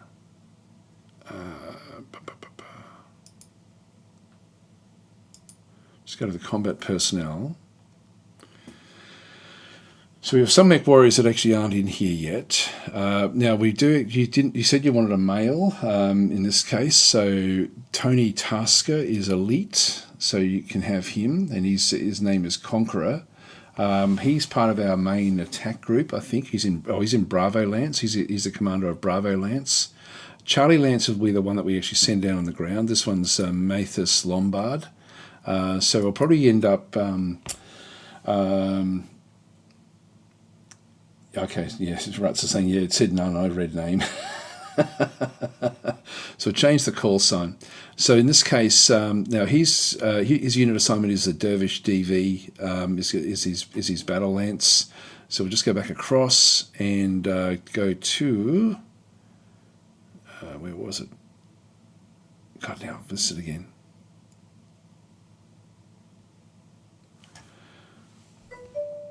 Where the hell is it? It was down. Change profile. There we go. Change call sign. So this one is Sev. All right. So that's the commander of Bravo Lance. Cause Lord, rename a character. This one is Alpha Lance is going to be our heavy hitters. So if you're happy for that one, I can give you this one. And then they'll put Began in with the in charge of Charlie Lance. So that way you're in charge So you're going to be the main combat group will be Alpha, Bravo will be our mediums, and Charlie will be our scouts. So we'll just go and we'll reset the way that these actually operate. I think if we can do that. So we'll just go into the again change profile, change call sign. So Cause Lord in here. Okay. So we've got the, I wish it would show the actual names, the call signs. That would be as useful as first and last names, I would have thought. I thought there's quite often with these games, there's actually a way to add in more areas into here. But I'm not seeing it there. Anyway, I will just have to try to remember that that's the case. And so this is Mathis Lombard is the next one. This one is he's a veteran. We've got a few other guys as well that we can sort of then start to make use of as well. So we'll go in with the this will be Began. So change profile, call sign Began.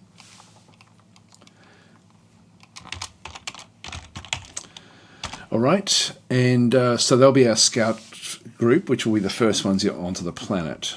We've then got the various other mech warriors in charge of different things. We've got some ultra greens, and we've got a few regulars down through here, which is just vehicle ground crew. So that's okay. They can just sort of sit where they are.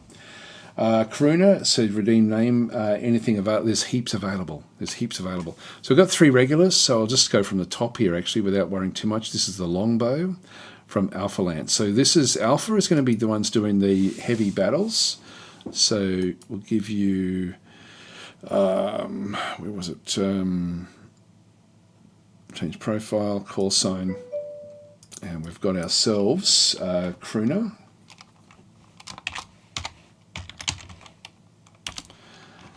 Prophet Joe saying, dear Mr. Tactic, yesterday I decided to have a go at Dominions 5, starting with your suggested tutorial. I plan to vigorously voice my displeasure to the highest authorities that Miss Tactic until I realise this issue must be related to your hopelessly incompetent incident you were saved by the... I don't remember any of that. Dom 6 is by far the better game, I think. If you're going to get them, I would avoid... I would Unless all you got is Dom 5, Dom 6 has moved beyond Dom 5 now, quite dramatically. I think it's a lot easier to play, a lot easier to understand. All right, so we've got the so we've still got a few more that can be named, but initially we're going to be putting in the Charlie Lance group, and we'll probably change where some of these are actually driving. Just some of these different commanders. So we'll get some of the lower level guys to sort of take the cicada, I think, out and things like that. So we'll have a quick look at the lances as well. So we're still a day away. If we go back into the hangar, these are damage, the mechs. So these are mothballed. I'm going to unmothball them now. So we're just going to go into activate. Yep, so we'll do that one. Will not be able to perform maintenance on one assigned units. Proceed. Oh. Yeah, I think I think these are going to be better. Actually, who's doing this one here? So we've got the different people. Actually, let's just see who's actually the tech crew. So we don't have enough tech crew here. If we go to activate, Corporal Bradus,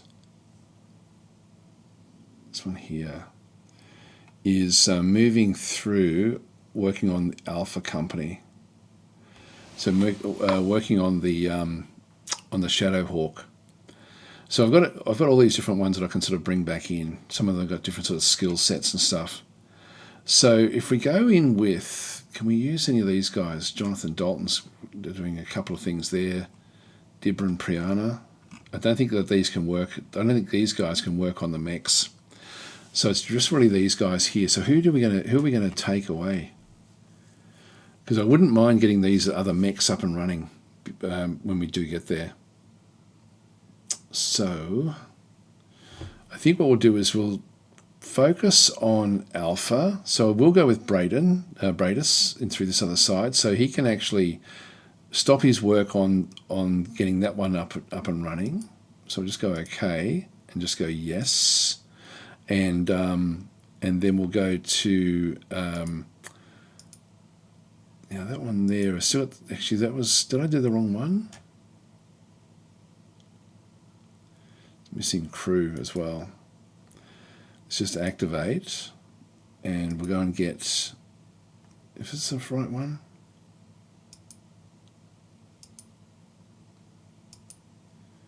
Okay, he's now bringing this one up, activating, and I'll bring another one in from Alpha here for the Griffin. So we'll activate. Where are we? Mothball. Oh, that's already activated. So this one here is already there. Okay, so we do have some other mech warriors that we can bring in to pilot these, but I'm thinking that we go to the current lightest one, the Commando, and we'll just do a bit of a look at all of these different things. So this Commando is, what's it moving at? It's moving at 6.9, so it's fairly nice. And medium lasers, SRM6s. That's not bad actually for just a little light one there. All right, so the Commander. This is already part of Charlie Lance. So maybe we look at some of these, like this hauler here. This is too slow to be put into Charlie Lance. So I think we'll actually take Samuel Tarmac out of this one, And we also then have, if we have a look at Charlie Lance is being controlled through the Centurion here, which is a medium, which is slow moving, but does actually have a range of different sorts of weapons there. It's got a lot of sort of armor as well. So I'll leave Beacon with that one. It is slow moving. Actually, maybe we try to get something. We try to get all the 5, like the things that move at 5. Let's do a bit of a swap over with some of the other mechs. If we have a bit of a look, so if we've got Bravo Lance, this is a 585. This is more suitable. I think this is more suitable for like I think we need to switch these two over. It's a 55 ton versus a 50 ton. So this one is slower, but it's smaller, but it's just slower. 10 heat sinks. Yeah, 10 heat sinks there as well. Yeah, really unknown about this one. It's an assault lance, so too slow. Let's just go through the ones. This one here at Alpha Lance Company, this is a heavy mech at 60 tons, so it's only slightly bigger than what was there before. It's got good defense, but it also moves very, very well. I think I'm going to give this one across to change. We're just going to go and assign this one to.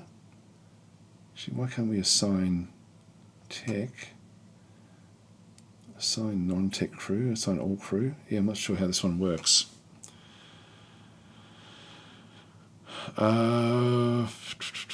Change site.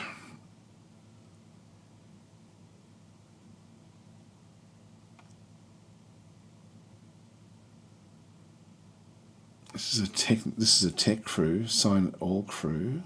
Assign to formation. I'll assign it to Charlie Lance. That's now gone into Charlie Lance, but I want to get rid of this one from piloting it. Customize. Where do we do that?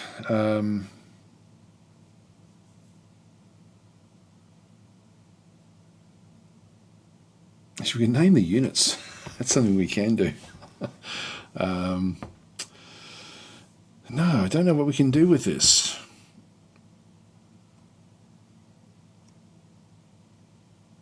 I would have thought assigned person would have done the job.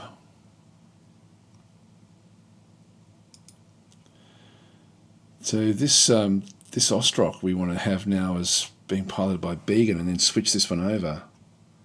If we go to personnel again, and just see if I can actually do it here. So the Ostrock, if I go in and change Began's.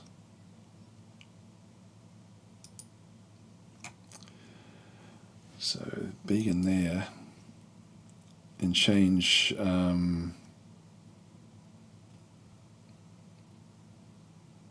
change rank, assign to unit as pilot, mech, medium, Griffin. Oh, it's got to be the unused ones. So can I leave a mech? I don't want to sack anyone, of course.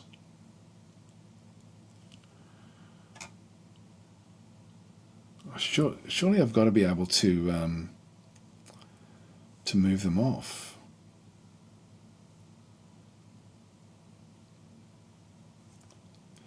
Oh, there we go. Assign to unit none. Okay, so this is now that one's now been assigned to no mech. We're going to do a switch over here. So so that was Began that actually just we gave that one back to. We're going to get the Ostrock, which is now in Charlie Lance as well, and we're going to switch that one over. So we're going to change the we're going to assign to unit as pilot, mech, medium, the Centurion. So this guy here is now in charge of the Centurion. We want this one to be in a different lance. So I think we have to go back to the mechs to actually put them in the actual lancers, so we'll come back and do that one. So this Centurion is too slow. In fact, if we maybe let's just trying to think of the best way forward here. If we go back to the hangar and then just assign everything into the actual lancers, and we just go and assign them by the companies that they're actually in. We've got one too many in Charlie Lance, so at the moment we've got the we've got an undamaged heavy here. The Ostrock is going to be driven by Began. That one's a 583. That one's a 35. We want this one out of here as well.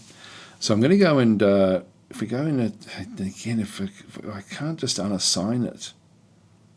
I thought I'd be able to do it in here just to get rid of the to stop them from actually doing anything. Assign to formation. Might just clear the formation assignment on this particular mech. So we'll just move that one out of the group. So it's now sort of back up and through here. That then means I can bring one of these other ones back in. So if we've got the Cicada, which moves at 812, we want that one into.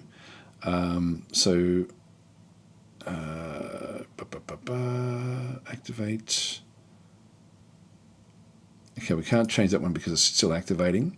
The Griffin moves at 585, so we'll move that one across to assign to formation. So we go into the assign to Alpha Company. No, it doesn't. It's funny because that's actually already. I wanted to put that one into Bravo actually. Oh, there we go. Was it Bravo that we wanted to? No, I've already got 4 in Bravo. This one must be Alpha. Oh, hang on, what am I doing? This one's going to go into Charlie. God, I'm all over the place. I want the faster moving ones. So I'll assign that one to Charlie Lance. And we've got, so Charlie Lance has now got 5 different mechs inside it. This one's still activating. We've got the Buster is actually at the top there. I've got a couple that don't actually have any pilots, so we will actually go and get Sergeant Samuel back out of that particular mech. Now we've got Alpha Lance has only got 3. Bravo Lance has got 4. So we want something fairly big. Let's have a look at some of the other ones that we've actually got through here. This one is a 583. A 69 is good. 3-5, yeah. So all of the ones that we now actually have in Charlie, except for this one here. So we'll move this one back out to. There's only a 50 tonnage, but we'll move this one across and assign to formation, Alpha Company and Alpha Lance. So we'll assign that one up. That gives me 4 in Alpha Company. Alpha Lance, 4 in Bravo Lance, and 4 in Charlie Lance at this stage. And once the Cicada is up and running, we'll bring that one across as well. So we now go back to personnel. Sorry, I'm all over the place with this, but we'll get there eventually. And so we actually have, this one is the Buster, which is unassigned. So I'm just going to go into here and actually go and tell this person that he needs to now leave this particular mech. So, God, I found it before. Assigned to unit none. All right, so he's now no longer assigned. So we've got a couple now. So we want Began assigned to one of the the best of the ones that's now in Charlie Lance. So this one is assigned to unit as pilot mech. We've got a heavy. We've got the Ostrock. So we're going to pop him in there. So it's a heavy, but still moves quickly. So he's now in charge of the Charlie Lance with a heavy mech. And I don't know how that will work out, but we'll see how things do go. Samuel's green, so we've got a lot of green guys, but we'll just go and pop him also. He is going to be in the last mech remaining at this stage. So we'll go and actually one thing I should be looking at here is with the group in through here, we should be able to personnel type is that's combat view. What I want to do here is actually go through the utility skills and sort by essentially scouting. So if we have high scouting guys, I want them to be the ones assigned into the mechs. So if we sort of have a look at this one through here. So we've got actually Sergeant through here, Mech Warrior. If I just go back into, again, the General, this one's not assigned to anything, but I do want these scouting guys in this last one through here. So so she can be assigned to a unit as pilot, the mech, the medium, the Griffin. So she'll be in charge of the Griffin. She's only a green warrior. If we go back through again to the utility skills, and you've got the captains. If we just do it by rank again, yeah. So most of our guys are already the ones that have actually got all the actual skills in scouting are actually already up there. So if we have a quick look at these ones. With that one sorted by rank, as long as this collection in here, now Beacon doesn't actually have scouting abilities anyway, that's okay. That's all right. Just go back to general. Actually, what's graphic? Yeah, okay, that's just showing us the other bits and pieces. Bloody hell, it's a good game. There's just so much in it. Anyway, this is all fine. Now we do have Charlie Lance. Actually, these ones here, we've got still sorted by the other ones. So the other Charlie Lance guys that are just green, I think I'm going to ditch them. So we go to assign to unit none. And this one as well, assign to unit none.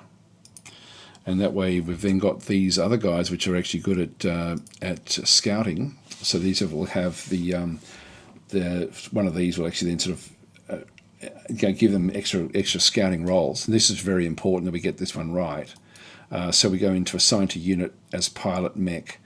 I've got the Shadow Hawk and I've also got the Commando. I'll just put this one in charge of the Commando at this stage. And this one in here. So we'll just go into assign to unit as pilot mech medium. And we've got the Shadow Hawk. And so we've still got a couple of mechs now that are not actually assigned. This now gives me, in my formations, I've now got, if I go back to the operations in through this other side, Charlie Lance has now got Began in charge there, and then 3 others that are all going to be fairly fast moving. So we've got a 585, a 583, a 69, and a 585. Now, what we can do is even bring a 5th one in if we've got time, if the other one is up and running in time. So I don't know if we can assign these to a specific role as well. Change role. This one here is going to be patrolling. This is going to be our patrol lance. The Bravo lance is just going to be front line. That's okay. That's fine where that actually is. And then the Alpha Lance, if we go in to change the role there, front line. But this Charlie Lance is going to be our patrol lance. All right, we've got one more day to advance. So let's just go across into the area of operations. Actually, we're already here, but we can't do anything just yet. I think we're still one day away, aren't we? I'm pretty sure we've still got one more day to go. Should be telling us up here somewhere. Go to briefing room. Yeah, we don't have anything concrete yet. Let's just go forward one day. Captain, several units have not been formally assigned tech maintenance crews, which is creating gaps in equipment upkeep and repair cycles. Without dedicated support, these units are at increased risk of mechanical failures. Okay, so this is, again, because we did a reshuffle, we've now sort of left some not being looked at. So we need to head to the hangar, right-click on each affected unit, choosing to assign a tech as required. If you do not have enough techs, it's possible to assign the same techs to multiple units. However, this will reduce the time. Large vessels such as dropships and conventional infantry are self-maintaining. So I better take a look. So in this case, do we have enough? If we go into the hangar. So when we have a look, we actually have this Griffin is the only one that's actually there. Now, if we have a look at personnel again, and we have a look at the, I guess the techs, we've got a few that aren't actually, well, these are mech techs, and they've all been assigned. So we need more personnel. So if we go into the unit market, and then can we do it here? No, this is actually just the actual units themselves. Show infantry. Yeah, no, this is actually not going to help me. I should be able to get repair bay, family finances, briefing room, command center, purchase, procurement. That's parts needed report. I don't think we'll have anything in there. Yeah, nothing at this stage. Should be able to get personnel here. Transport personnel breakdown. Can we get more people there? No, that's just a summary. Funny, I thought we'd be able to grab them in here. Oh, where is it? So we'll go with Beacon saying, I find that scouting abilities are overrated in scouts, says the person with 0 scouting abilities in charge of the patrol unit. Contract market, that's not going to help me, is it? Marketplace, what did we get there? Unit market, purchase unit, contract market, recruitment, support, techs, mech techs. So, okay, we've got a few here that we can actually hire. So we'll just, this is where we can change the name, I guess, or we'll hire a few more of these. So we just get a few more of these mech techs, or I thought that was actually their skill level. It's not. Just get a couple more. Just have a few hanging around. All right, so that gets me, if I go back into the hangar now, and in fact, if we have a look at personnel, I now actually have some unassigned mech techs that we can now sort of go and assign to. Now we've got a few ultra greens and things on the important ones. Anyway, that's okay. We'll just go back in and assign these. So we've got heaps of money, so that's why I'm not really too concerned about sort of min-maxing anything. All right, so we'll just go in and assign person, tech, veteran. Now, actually, this is where I can go and shuffle them around. I'll just assign all crew. Actually, why did that one do that one? Oh, this one, yeah, doesn't have anyone doing it. This is the Centurion. We need to get this one up and running too.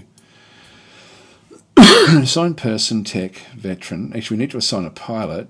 We do have a regular, say Sergeant Scarab. We'll go back into that particular one. So that one's back in.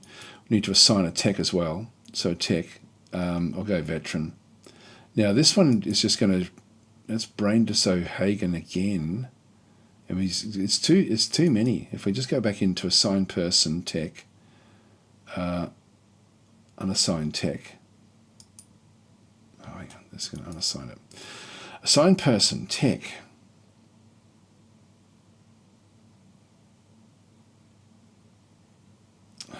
This is, where's the newbies?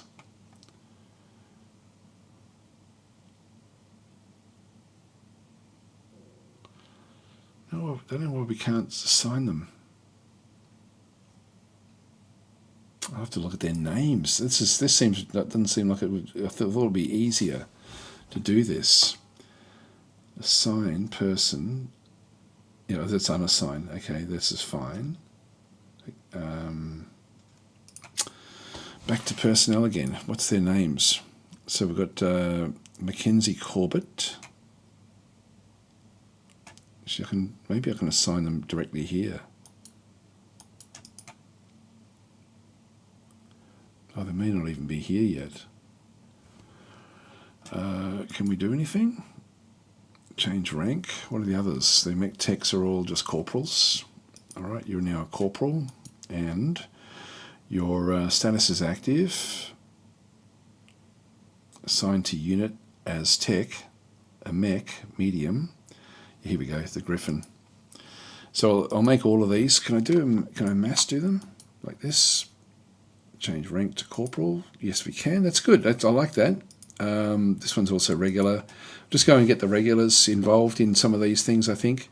What we might do is unassign a few of these, the ultra greens, if they're involved in anything. That's actually all okay. They're not assigned.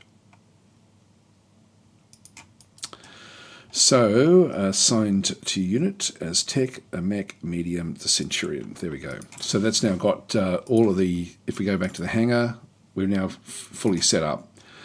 Brandis O'Hagan has got 2 mechs that he's actually looking after. I'm going to change this one. So assigned person, unassigned tech, unassigned tech. So we'll go and just go and throw in the next one in through here into that unassigned mech. So assigned to unit as tech, mech, medium, Shadowhawk. That way, okay, we've just now got these things going, which is good. So all the mechs, and we're not having. Oh, there's Jonathan Dalton's got. Oh, that's actually logistics and headquarters. This is one of the tanks. Oh, screw it, that'll do. That one won't matter as much. All right, so that's not just on one of the trucks, one of the flatbed trucks. All right, so that's actually all done. Let's just go back to the area of operations. We're still a day away, aren't we? Or we're there now. If we go to the briefing room. Is that what we got up to? What's this one here? That's just the actual start of it. We still got a day to go. I thought we had. Oh, that just told us we had set up things not quite right. Let's advance the day. Normal atmosphere, New Aberdeen.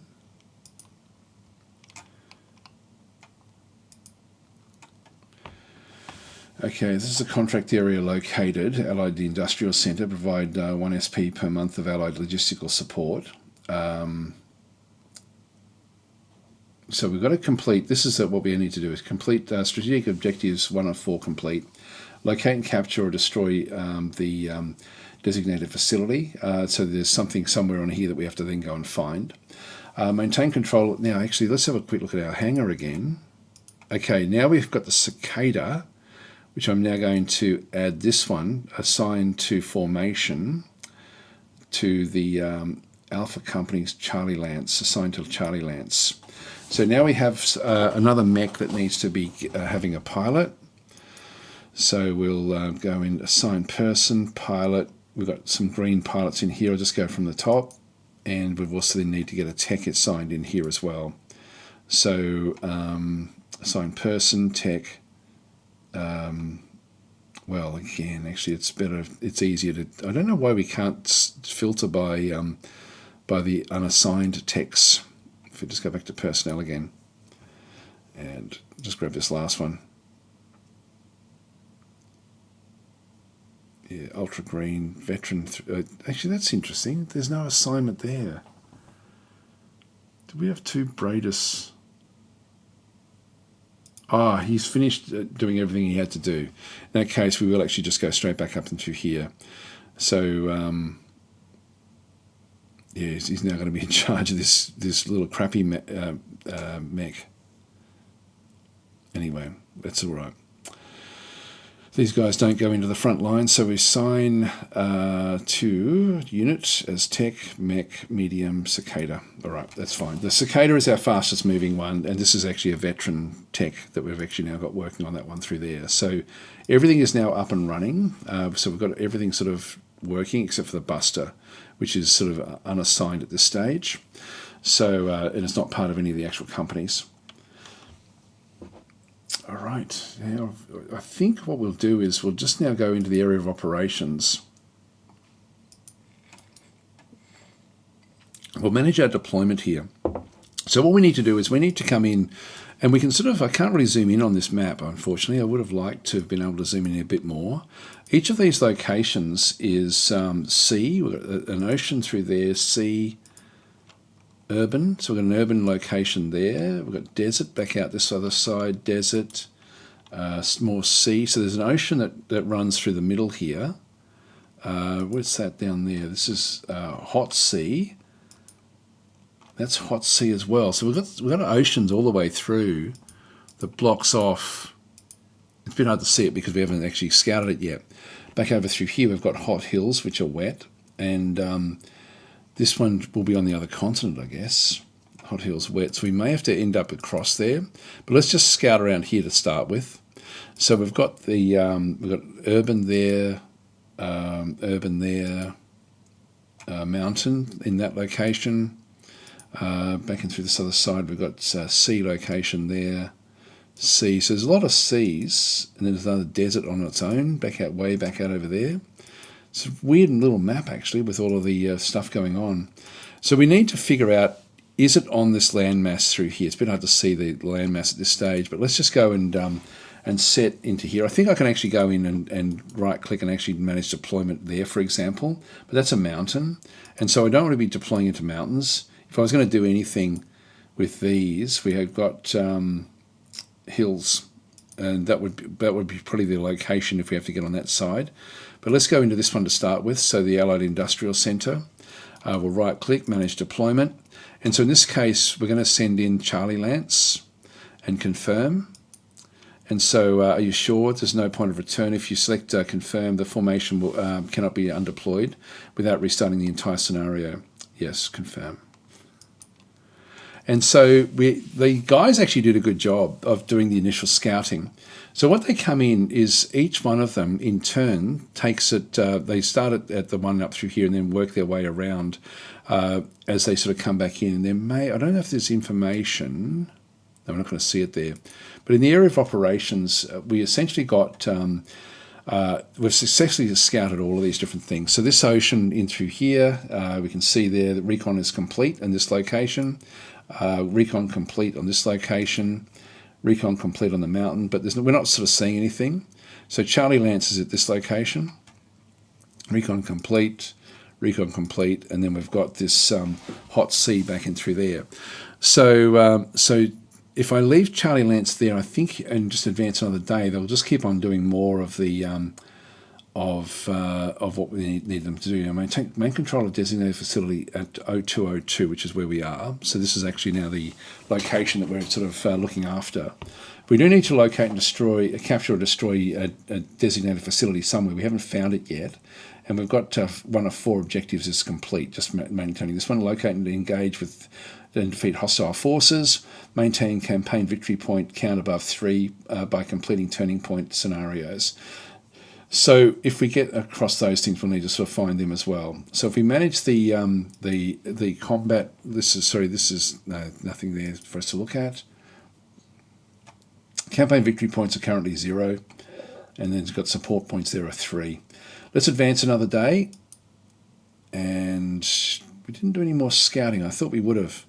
Let's move across and start to scout out this way, because what we have in through here is we've got more hot sea, and sea there. Back over here we do actually have another desert location further out, but we've also got like a couple of other hot urban mountains and mountains down this way. So let's just go and right click. Actually, if we just go back into here, Charlie Lance, how do we move them? Assigned, remain deployed. This one returns on the 25th. Look, it's only got a couple more days to go, so let's just keep it where it is, and then we'll send it down a bit deeper. So 24th, 25th, and so does that mean that it then can come back up? Manage deployment. Yeah, I won't bring anything else back on the thing. I don't really know what I'm doing with this. So Charlie Lance should be coming back up for redeployment. Still there.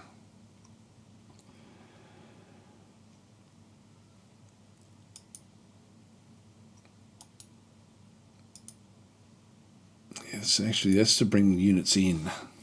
But I've got to be able to move Charlie Lance off. I'm sure I could just move them around.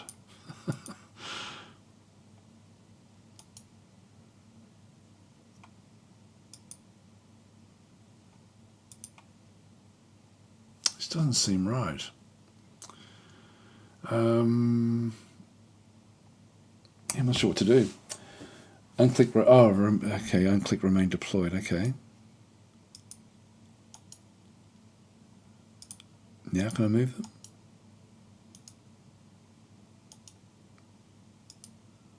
Still not there. Maybe it's now comes back up. Yeah, okay, it's now come back up. So we may need to defend this location. We're supposed to maintain control of the designated facility at that sector. So let's just go back into here now and manage deployment here with Charlie Lance. Point of no return, confirm. Okay, here we go. So now a few different things have actually happened through here. We've found one of the objectives. So this in this mountain area in through here, we've actually got a this is contractor objective has been located. So there's an isolated dropship defense. So defend isolated dropship from interception. So there's a dropship in there, I think. So that's one thing we now need to go and do. If we go back into here, yep, I'll just leave them where they are. If we go into this, yeah, they have to stay there until they're finished with this particular mission. But they've now sort of scouted in around here again as well. I will bring in Alpha Company to do the hitting and Beta Company to do the to look after this particular location. So if we just go back across and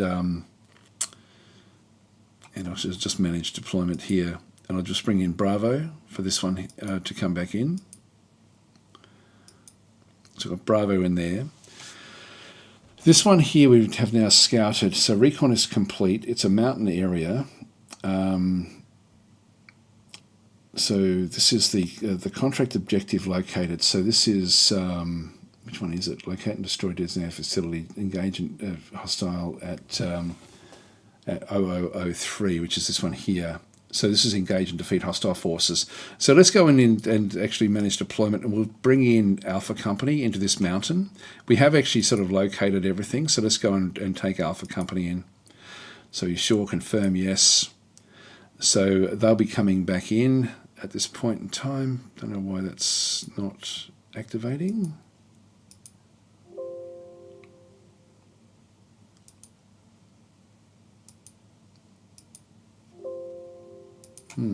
It's crawled up its bum for whatever reason. I can't do anything. Ah, there we go.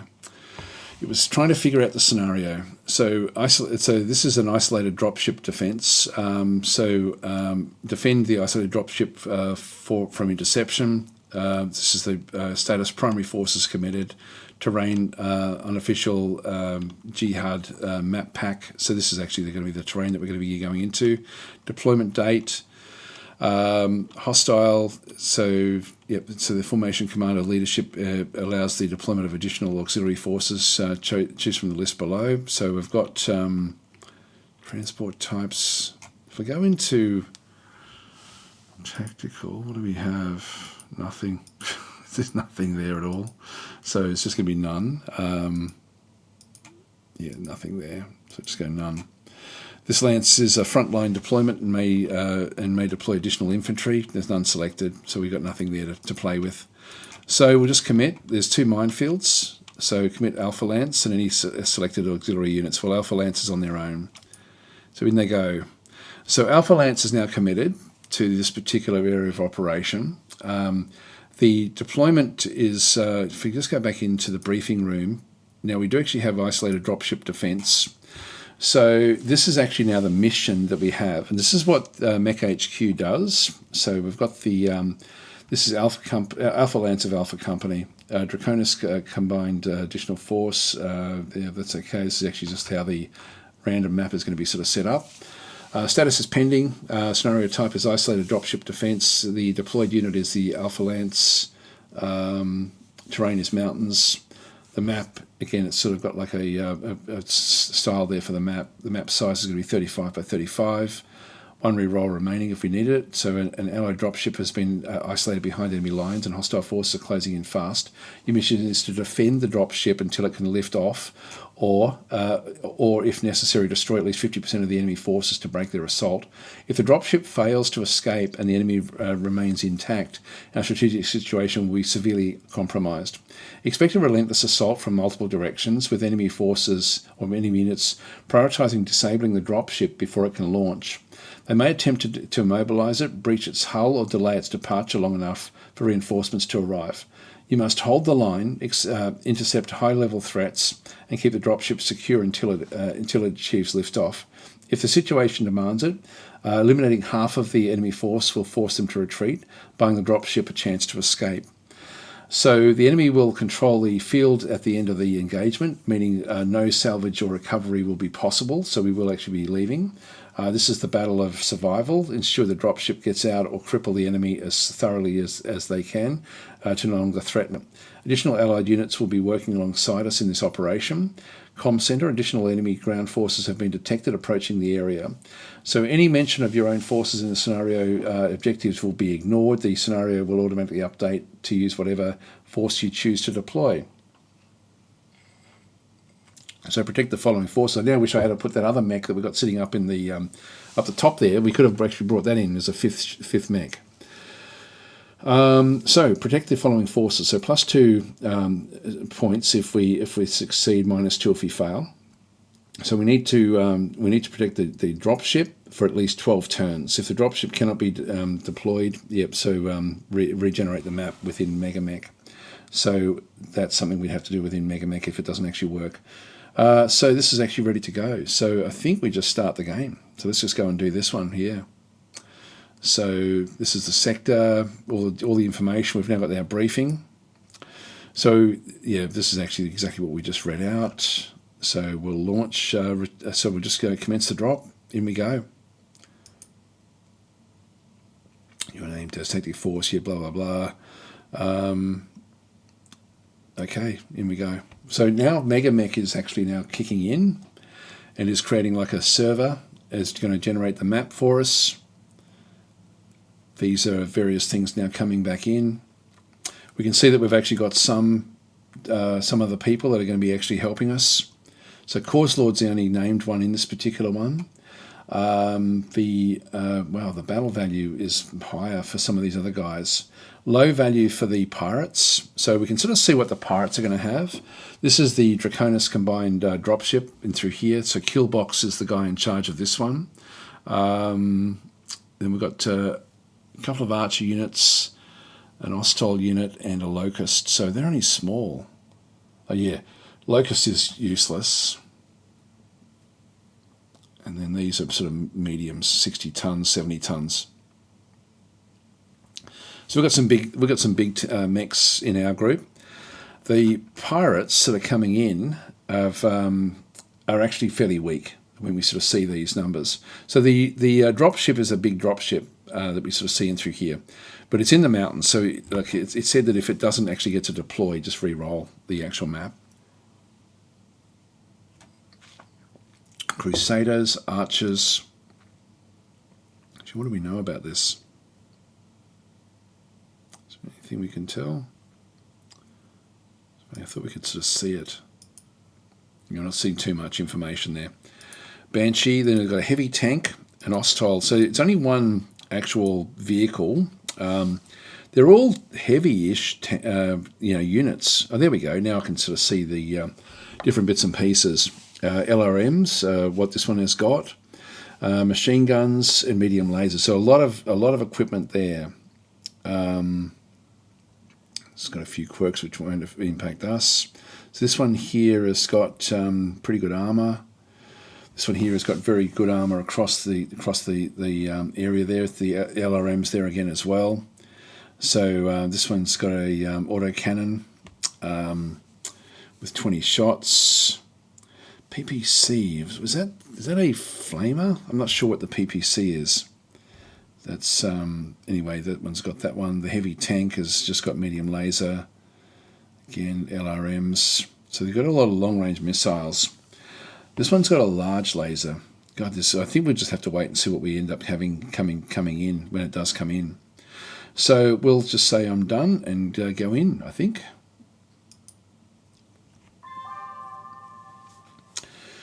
All right, so this is now MegaMek. If I just go and set that up so that it actually goes to full screen. So we've got different keyboard shortcuts. I can sort of press Control K to toggle this overlay. I'll keep this one here because I do have to get a bit used to it. So we have to now bring our forces in. Now there should be, it's a lot of water on this map. Interesting map. Where do we get to deploy?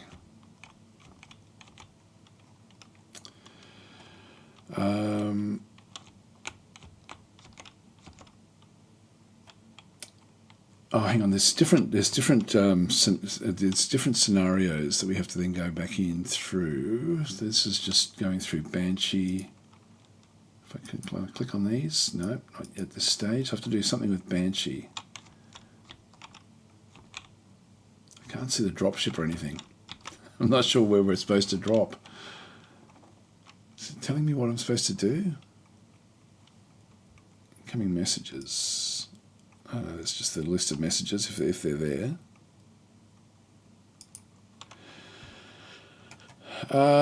So what are we not in? Are we in deployment phase? Oh, we can put down some minefields, but I don't know where we're deploying. This is actually what we have down in here. I think 2 minefields. Yeah, look, I'm not going to put that one there.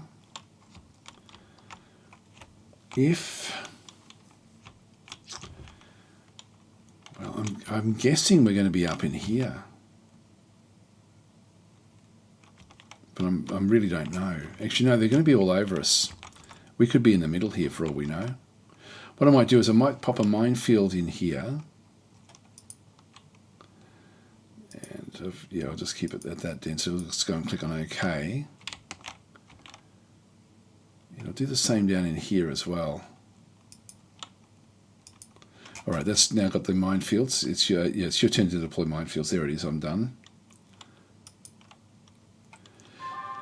All right, so now we actually go through. So initiative report, unfinished players, tactic force. So we need to initiative phase for start of game deployment. So team 1 rolls an 11, +1 command mech. Tactic roll force rolls a 6. Team 2 rolls a 4. So that's the pirates. So the turn order for movement is pirate op 4. Draconis, yeah, pirate, ground force. Okay, so this is fine. We'll just go and remaining units to deploy. We've got the Banshee, the Centurion, the Longbow, and the Archer. So if we go back in, where the hell is... Actually, what's the incoming message saying? Games, oh, that's nothing. Yeah, nothing we have to concern ourselves with. So this is the initiative report. So we do need to bring these all in, I think. Or no, this is just going through the telling us what the order is going to be. So I'm just going to click on done. So now we have the round 1. This is phase, initiative phase. Remaining units to deploy. So we're not seeing anything, are we?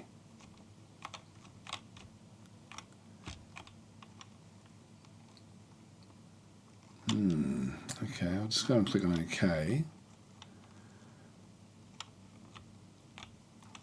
Oh, hang on. There's okay. We are now starting to see things.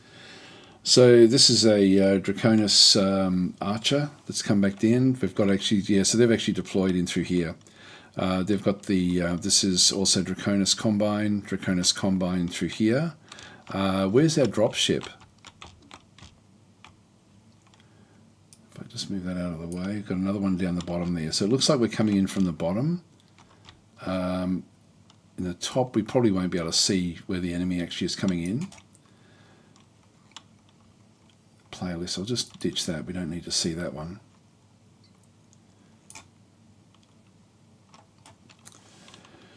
Alright, so can we just deploy any old place?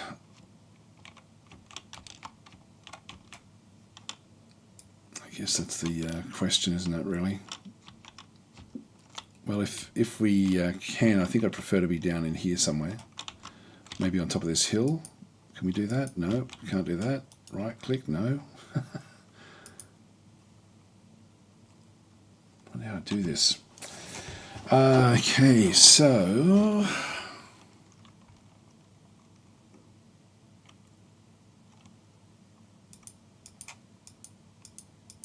yeah, I can't do it. Okay, that's the different groups remaining to deploy. Okay, remaining is to deploy. Crusader. Does that mean that they get to go, then I get to go?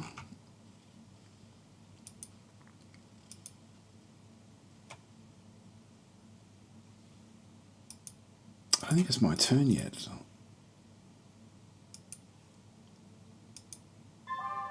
What does that do? Ah, here we go. Now we can deploy. I'm not sure what was going on there. That must have been the enemy deploying. We've got to find the dropship.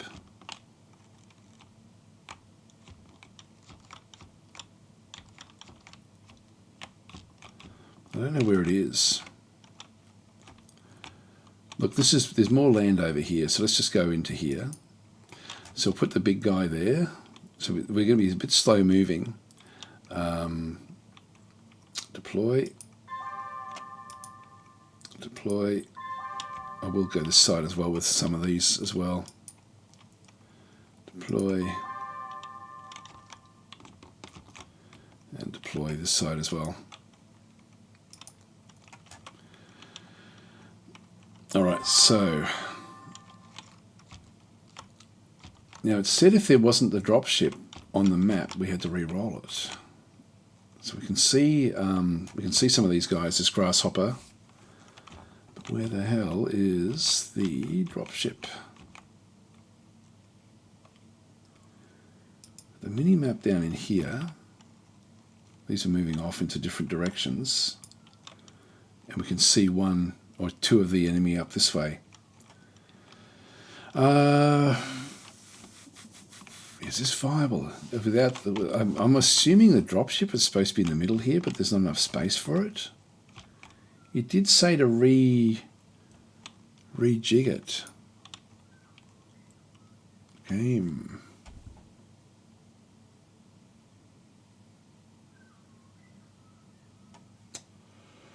And I'm unsure if this is right. Yeah, I don't know. I've got no idea what this is like.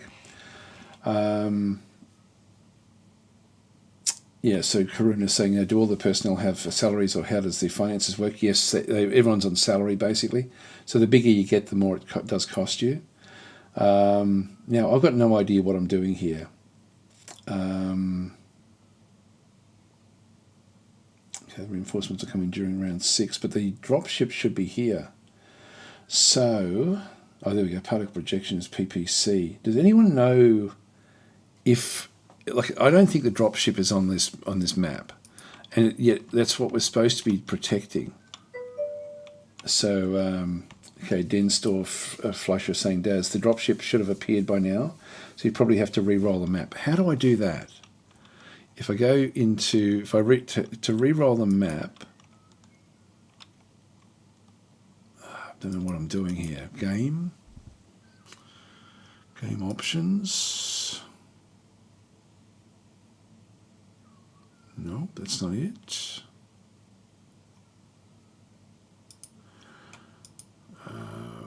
Network. Does anyone know how to do it? You can choose the MegaMek window, then press the button to start the MegaMek window. I'm in the MegaMek. I'm not understanding what you mean.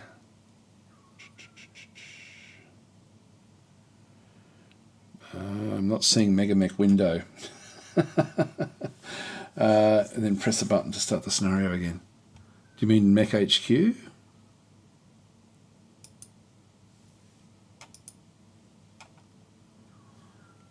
mean this one? Close. Oh, you closed the MegaMek window. Sorry. You did spell it correctly. It was me.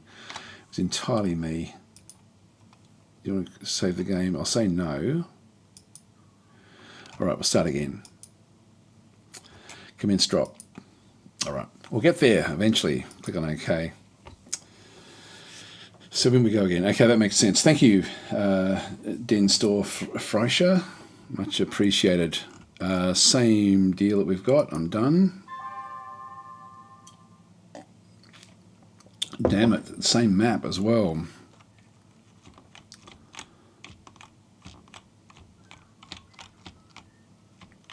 So it's exactly the same map. Now I'm screwed.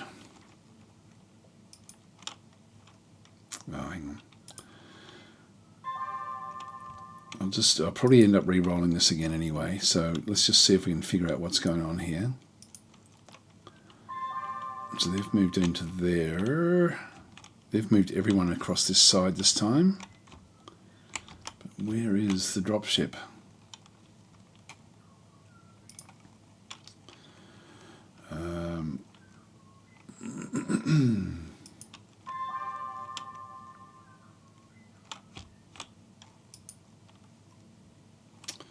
Well, again, I don't think we've got it, have we? Dropship isn't here. So I think we're screwed yet again. Do you want to save the game before quitting? No. All right, so is there anything we can... We've got one re-roll remaining.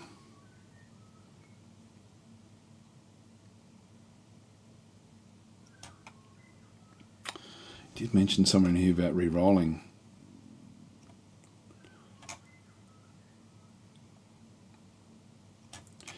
Yeah, if the dropship fails to escape... Oh no, that's not it.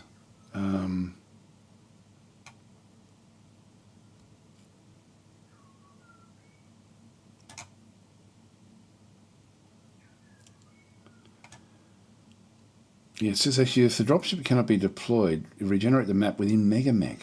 So not within MekHQ. So it's not from here. So I still have to go back in and regenerate the map somehow. Commands drop. I think it's because there's so much water. I mean, if something's going to go wrong, it's going to go wrong. At least, so we need kill box in. So we've got the other 4, but we don't get this one in. So at least the game tells you to look for it. You know, like this is actually pretty cool. So we'll just go and click on done. So it is somewhere in here that this is that we should be seeing it, and we're not. And I think we should be seeing it right from now. So if we go back to the game, edit bots, network information, rebuild unit cache. It's not that one. Board.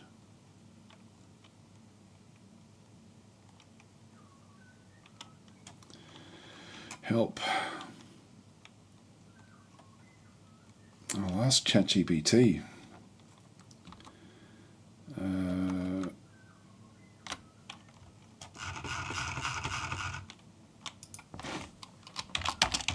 I have an unviable start where a dropship should be on the map but isn't in MegaMek.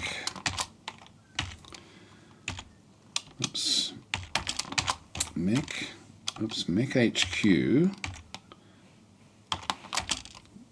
said I needed to reset the map. I think that's what it said. In MegaMek.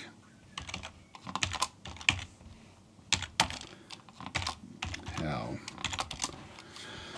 All right. So yes, I think the message you mean in the context reset does not mean regenerate. Select a different battle. It means resetting the MegaMek game server state has changed. Okay, so no, it's reset the server. No, it's regenerate. I'll just say it's regenerate.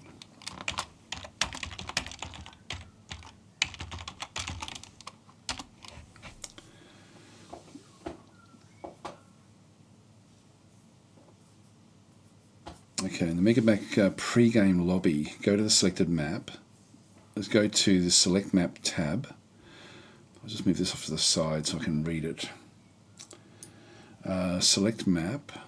That's not it, is it? So this is still not right. Start game. Commence drop.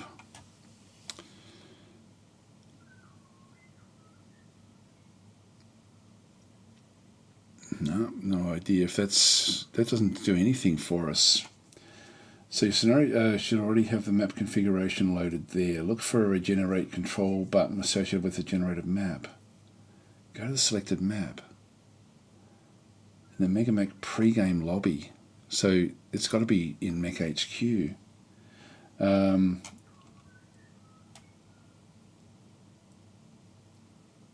Okay, it doesn't help me at all, even the stuff that's rewritten there. Okay, so look for a regenerate control button associated with the generated map.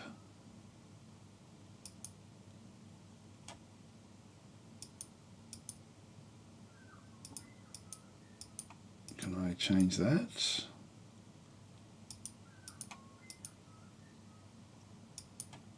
Cliff Flake. Try that. But no more rerolls remaining. Let's try this one. Commence drop.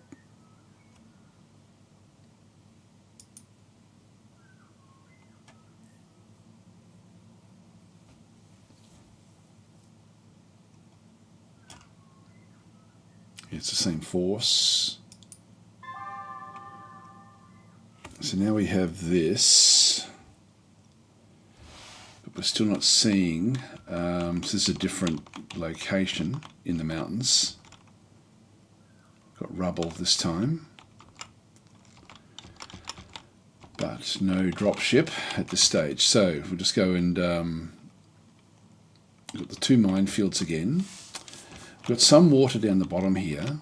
I'm guessing we're going to be marching through. There's got some big choke points around the place. Let's assume that they're coming from the north. I think it's going to matter that much.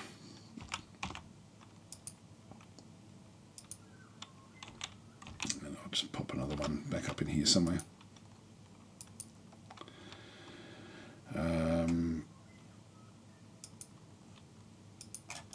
That should be done. Okay.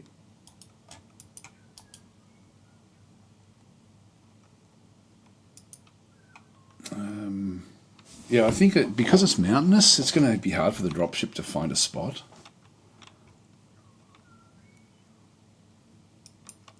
So click on done.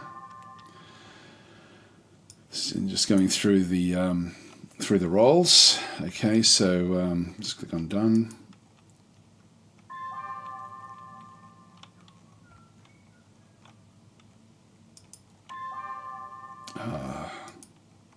Yes, we got it. Okay, good. Okay, so we've now got a dropship. This is good, and we now need to get across to protect this.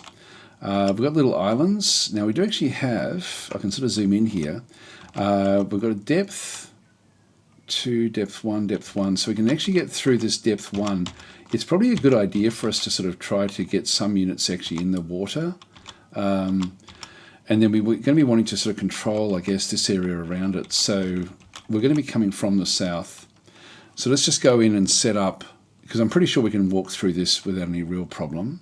Like depth 1's not going to really be a problem for us.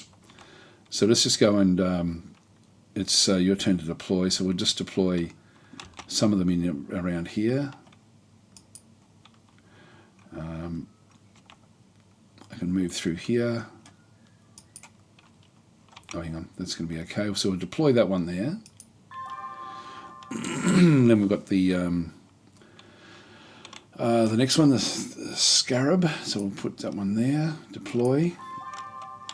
and again, it's just like we've got a few depth 1s, depth 2s. Like what have we got on this one here? LRMs. I think that I could even position it sort of like out in one of these islands. You know, like maybe we even just do that. Let's just go and take that one out there. So we'll deploy. And we've got one more left, which is slow moving. More LRMs.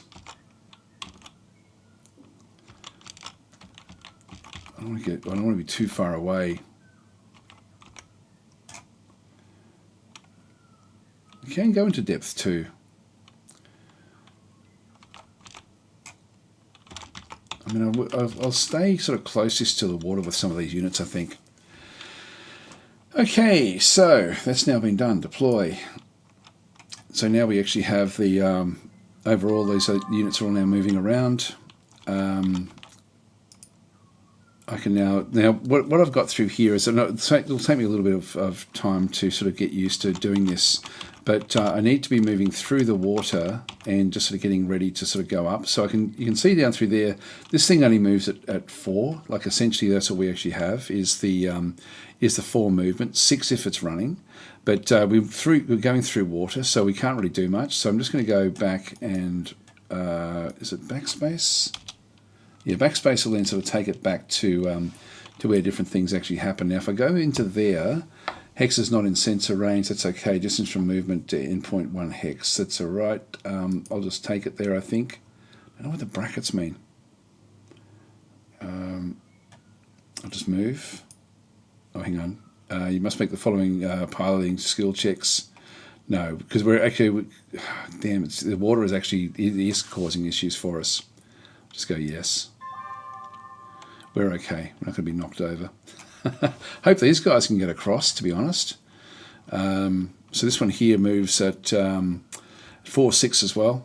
So we'll just go and tell it to move. Now it's going to be probably a little bit difficult for it to actually figure out what to do here. If I turn this way...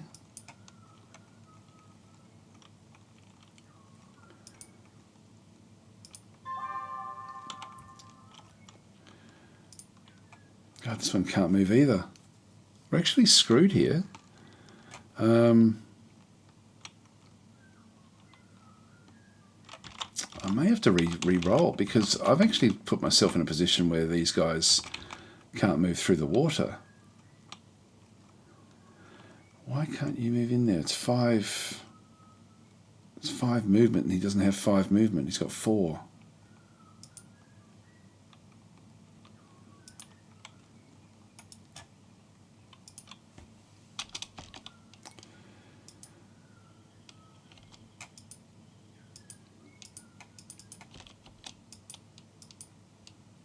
Yeah, I can't do it. I can't do it. So that's pretty useless with what he does. Okay, we're screwed there as well. In that case, let's start again. At least we know the map is sort of viable. Just save the game before quitting MegaMek. No. I've got a funny feeling we're going to be on our own too. So we'll just start the game. Commence drop. Okay.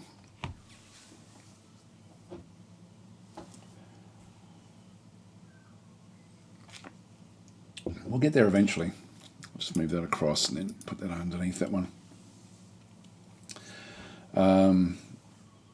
So Castor's saying jump. That requires pilot roll 2, if I recall, and of course they need jets. Yeah, this one doesn't have jets. I did look at their jets. I think we may have one that's got jets.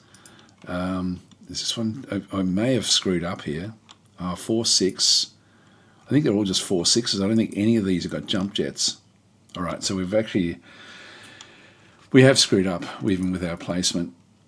So we've haven't done well here. So this one here is able to walk across, but the others can't, which is strange. All right, we'll get into it. Okay, so minefields again. Now, I don't know if the ship will drop somewhere different this time. But what I think we'll do is we'll just go and, like this, there are choke points, so let's just go and place them in these sorts of locations. And really there's nothing easy for them to get through there. But then they're going to be sort of wanting to come back down through this other side. I'll just place it there. Done. Okay, so it doesn't really matter about the stuff just yet, so we'll just go and click on I'm done.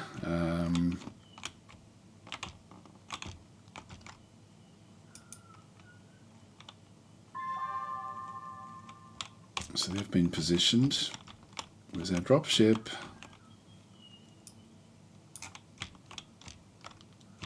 Is this a different map? Oh, there's a dropship way up there. Damn. Okay, we've got to move quickly up through here. This map is different. This is actually okay. We do actually have a way through here, through this little choke point and through this end to get across onto this plane. The other areas, we don't actually have a way through. So I'll just get rid of that player list. Yeah, this water, it looks like it must be randomly generated again. I don't think it's anything different than what it was before. Just trying to pick if the map has somehow been rotated. All right, this is fine. We'll just go and click on OK. So this is the pirates now, sort of going to be positioning there. So they should be very close to the dropship. Done. So my minefields, I'm glad I put them where I put them. Now we're seeing one enemy up there. All right, so our zones here, I need to basically have these guys able to move through these different locations. So let's just go and place that one there. Oops, yeah, that one there, deploy. That one there, deploy. They've all got sort of similar sorts of movement. And just one on the outside edge here. Now we should be okay. So now we've got the, we now need to move up. So if I move to there, that's running, but there is a skill check there. If I go to there, it's still a +1. So I'll just go to move. Yep, that's okay. This one here. That sort of takes it into a running stance, and it's going into rubble. So what I'm going to do here is I'm going to backspace that one, but still be pointing in that direction. So I'll just go and activate that movement. That's actually okay. This one here, I can actually get on top there. So it's going to go up this hill. Just activate the movement. That's fine. And then we've got these other mechs down the bottom through here. Now I can't get up there just yet, so let's just position that one back down in here and just move it straight up into there. These other mechs are trying to get in around us. So now it's combat phase, so we just looking, there's nothing much we can really go through. Is that one targeting this or the other way around?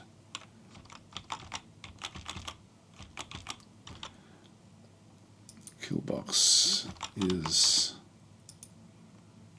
looks like that one's targeting us.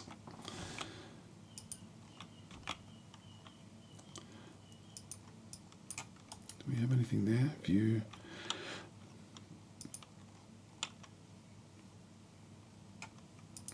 We'll see how we go. Skip firing. So none of mine can really help in this instance. At least we've got long-range weaponry for when we do get closer. But in this case, really got nothing at all I can do. And this one is just more short range anyway, so we'll just skip the firing there.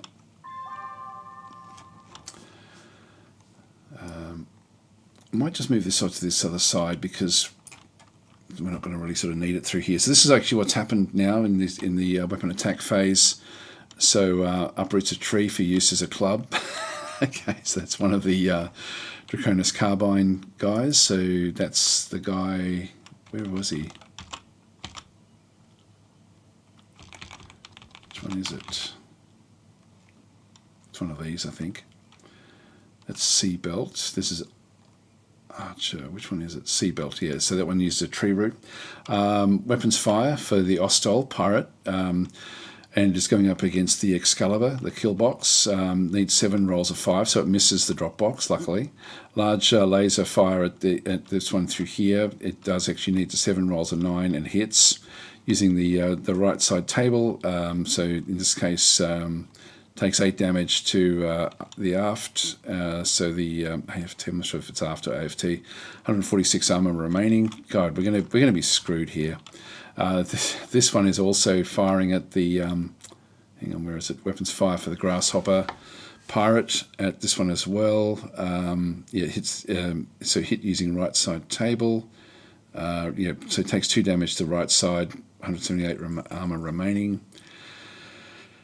Okay, so unfortunately we're just so far behind. So anyway, there's different different rolls in through here again as well. Actually, who's firing at that? Okay, so actually this one's firing back, I think. So weapons fire for the Excalibur against some of these little guys. So in this case, it did actually fire at the. Great. Okay, this one's actually defending itself anyway. If we just go back up into here, so there was a unit. Is that it there? So this one is the Ostol, which is what we're looking at through here. So it fires the, what was the PPC? This is a particle projection cannon. There we are. So the particle projection cannon at that one needed a 5, rolls an 8 and destroyed it. So it hits it through here. There's only a small actual craft. This one through this other side. And so in this case, we can see there that different hits have now come through. There's little red bits, little red sections on the actual thing itself. So it's actually so it takes 10 damage to the HD, to the head. So the head, the armor has been destroyed. So that's a good start. So a headshot and 1 internal structure remaining. So this is what we see. I can't really. Oh, yes, I can show it here. It's this thing here. So that's the one internal. So the armor is now gone from the head. The critical hit roll on the head roll is 10, so it hits it at 2 locations. So it hits on life support. So this thing should start to collapse basically because the life support is now gone. So you can see there, Vessel von Wandrel has got 1 hit, and gunnery piloting skill is low, taken heavy damage. Okay, so anyway, this is now is struggling. So this is the pilot, takes 1 damage, and Van Wessel needs a 3 to stay conscious. He rolls a 7, so he does stay conscious. The large laser, he fires the large laser at this thing as well, and it takes 8 damage to the left torso. Needs 7 to destroy. Is it left torso or left turret? Let's have a bit of a look and see. Again, if we have a look at the LT down through there, so sort of nothing too much in through what's going on that side. Yep, searchlight destroyed, that always happens. Piloting skill, yeah. So the headshot was the thing that actually did the damage, which is very, very useful. So great start for our team. That's a nice start to the combat. So we just go and click on done. That's the report for combat. So this one, it just emulates people playing. So it was left torso, was it? Okay. So the DAS Tactic Force, yeah, I might just move that off the screen because I don't think we need that where we're watching. All right, so this is now the God, what's happened there? I might just keep it like that. For whatever reason, it was it sort of took itself off the screen. So heat phase. So we can see that we're all now at 0 heat. Some of the others have actually, actually everyone else is at 0 heat as well, which is fine. The ones that we've been able to see, so the heat dissipation is fine. What do we got down through there? That's okay, nothing much for us to really worry about. So initiative phase for round 2. So we're now sort of getting into round 2. So team 1 rolls, say, 7. We've got +1 for a command mech there. Tactic force rolls an 8. Draconis combined additional force rolls a 9. So team 2 rolled an 8 in through there. So the pirate op 4 rolls a 9 as well. So who goes first? In order of movement is Draconis combined dropship, pirate ground reinforcements, Das Tactic Force, pirate ground for... Okay, I'm not sure exactly why it's all over the place, but anyway. Remaining use to deploy, so this is okay. We'll just let them sort of go back through, and we'll just sort of see... this is going to happen in round 6. They're going to get a few extra units coming in at that stage. So actually that'll give us time to get there. So I think we've only got the one unit that we need to go against at this early stage, and then in turn 6 the rest of these things come in. Let's just get rid of that for a second and just sort of see if there's anything else. Now back up through there, we've got a grasshopper. So that one is actually coming back in as well. So that's the pirate faction, and we've got this one as well, which has taken that little bit of damage. Okay, well, I'm not sure where the others actually are. Let's just go and click on done. So now we have essentially the movement again, like what we're going to do. So we're just going to go and walk up to there. I do want to get onto this other screen if I don't want to be blocking this one off, so I'm just going to go and turn.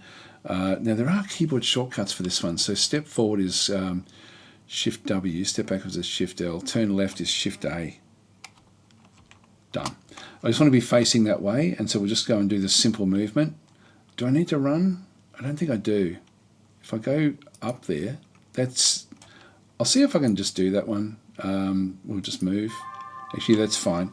Oh, well, I might as well get into the running side of things then with these things, just so we can sort of move them forward a little bit, just to get them closer to the combat. This one, actually, sorry, that one there is this one here. So just go backspace. This one has to go through the rubble, and so it's going to take time just to get through the rubble. What I'm going to do here is just going to take it really slowly, just so we don't take any damage. Actually, I might risk it. Move. So we've got need 4. No, I'm just going to go no. We'll just do it basically. Just move it to move. Move slowly. Now we've still got to roll one of these for the rubble. Actually, I might as well roll both, I guess. Move. I've got the same rolls. And we got through it. Okay, that was good. It should tell us where the rolls are, I think. No, it's not telling me the specifics of the rolls there. There is somewhere where I can see the rolls, but I'm not sure where it is. There is a way to see the information. View, round report, player list.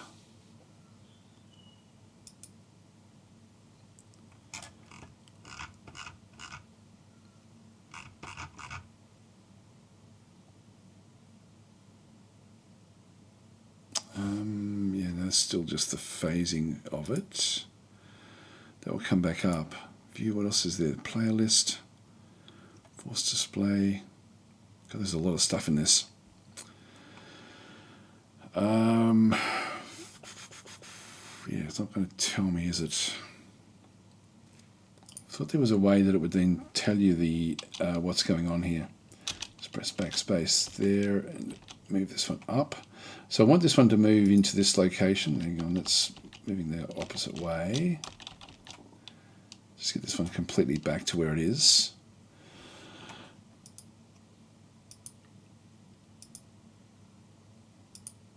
I can run to there, but it's going to be then in the way. So I'll just move back to this one here. And then this one here, we need to move through this forest.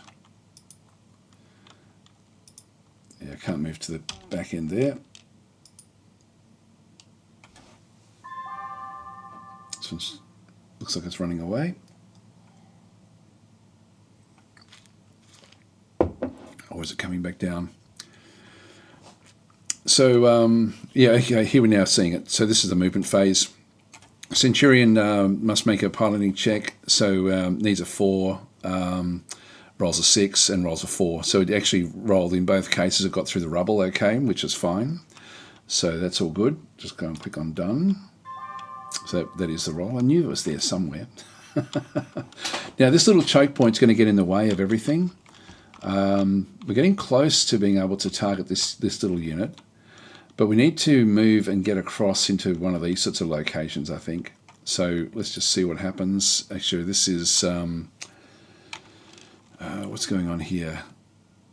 Oh, this is the combat phase. Can't skip the firing there. This one here as well. Can't really do anything. This one's being targeted. Interesting. So there is actually a target coming. That's actually targeting the other way. So the dropship is actually now doing some targeting. Skip that firing. In this case, we do have our LRMs.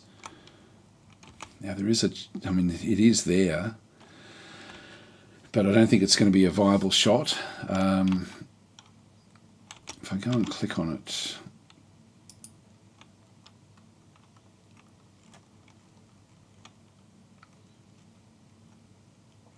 I think it's worth doing this one just yet. It's a long-range shot. Yeah, let's just skip it. And this one doesn't have the range, so we'll skip the firing. This one is firing at it. So this is now the weapon attack phase. So the archer uproots a tree as a club. Okay, so which one's that one? That's back over here, I think.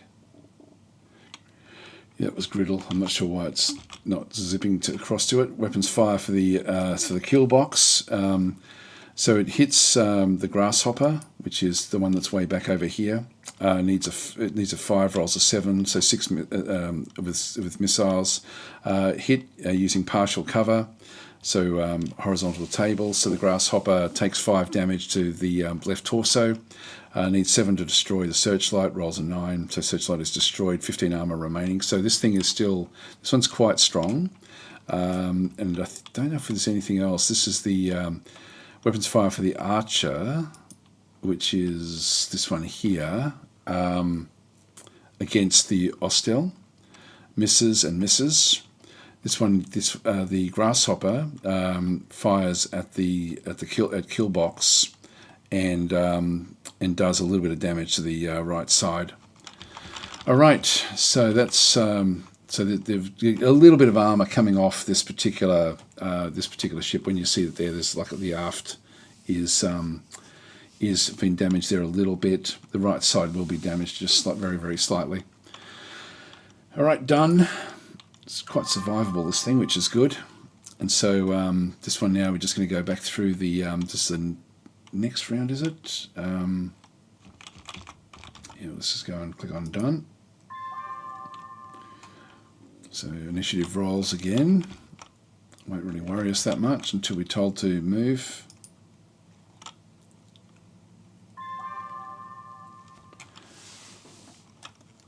Okay, so these guys are sort of in the middle of nowhere. This one here, we want to get up into here. And I don't know if I can move easily. Just go Shift A again. Yeah, I think I can do that. Let's just do the movement.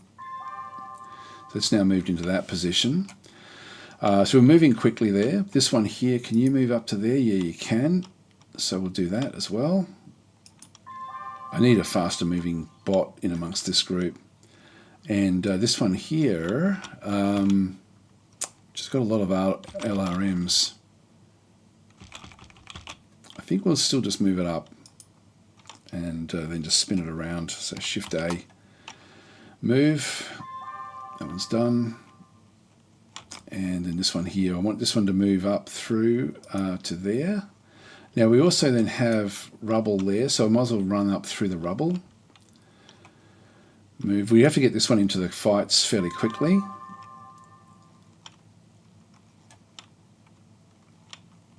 Okay, so this is combat happening. You can see it on the mini-map there, actually, which is quite nice. If we go to plus, what does that one do? Yeah, it makes it a bit bigger. We might leave it on that just so we can sort of see what's going on here. And so we have to now figure out, are we going to attack? This thing looks like it's running. No, nothing to do there. We'll skip the firing there. This one as well. Skip the firing.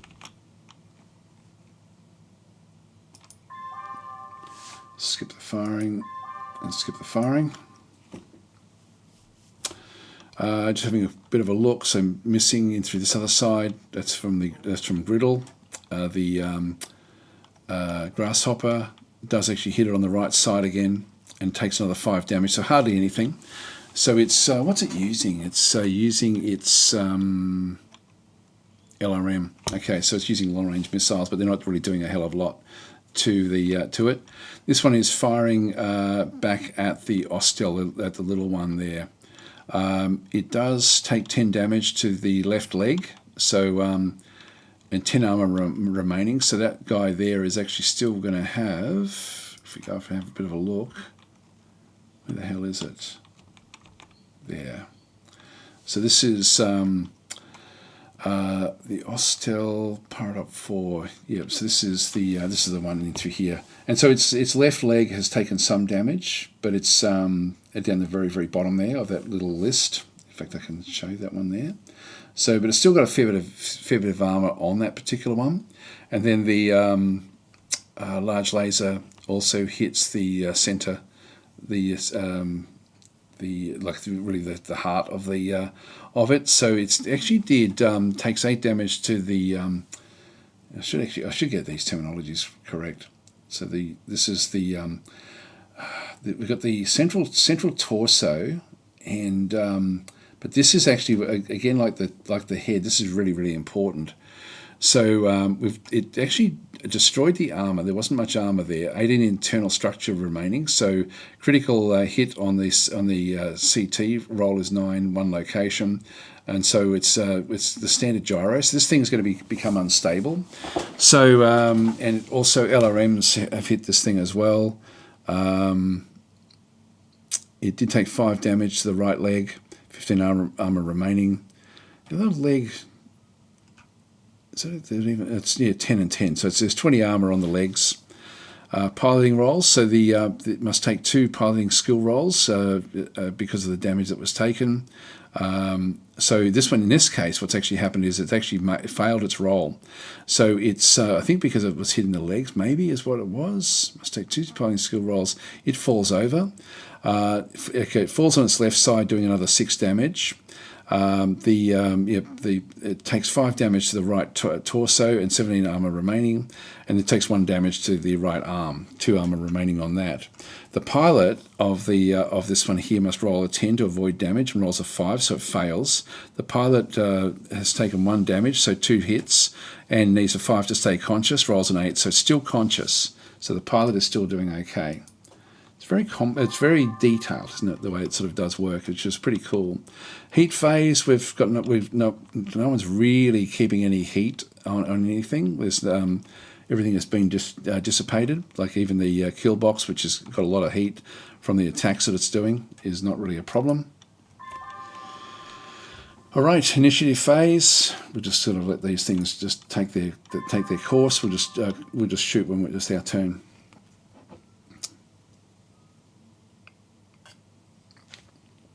All right, so we'll keep on moving up. We need to get close to this thing just for when the groups come. We've still got a couple more turns yet. That's 6 there. So we'll just move up. This is we just don't want to get past it so that so we can then protect this thing. So we'll just go and do the movement. This one over through here. I'll probably end up wanting to move this way, and then I'll just do a Shift D. To rotate that one around. We'll move that one, and this one here will move up and across, move, and this one here as well. Oh, hang on, I'm going to need to move this one across. So I'll move that one there because I'm not going to easily get through this water. Didn't look at that. Now, is that... let's leave that one there for a second.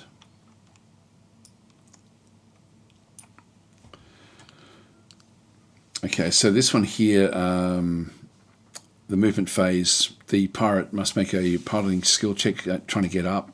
So it needs a 9, but because the gyro got damaged with the critical hit that actually hit the center, so it rolls a 7 and then falls back down again, and so it fell on its right side, taking even more damage. The pilot also needed to roll a 9 to avoid damage, rolls a 10, so very, very lucky. In this case, must make a piloting skill check, trying to get up, needs a 9, rolled a 6, so it falls again. So it's tried a few times to get up, falls on its left side again. The thing actually takes even more damage. So it's actually, just by trying to stand up without its central gyro, it's actually struggling a lot. The pilot must roll to avoid damage and fails, so he's taken yet another damage. So he's now got 3 total hits. And in this case, he actually, he now needs a 7 to stay conscious, but he rolled a 5. And so he's now blacked out. So he's basically out of action for a little while, which is good for us. Again, why has it done that?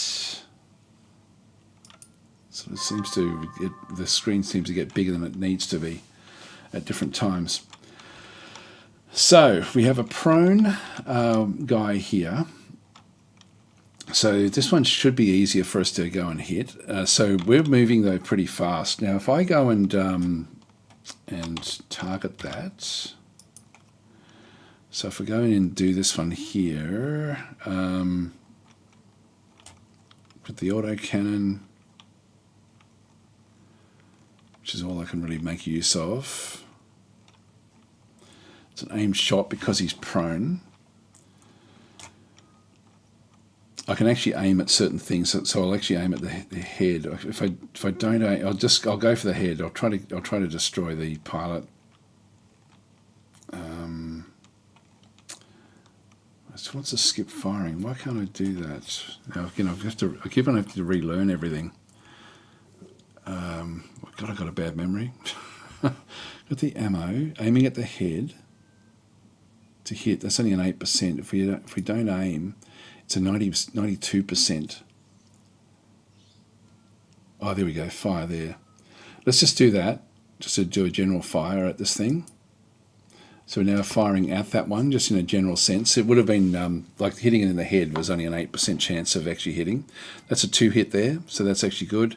The next weapon that we have is not going to be able to reach that one, I don't think. What is the range on the PPC? It's not going to tell me there.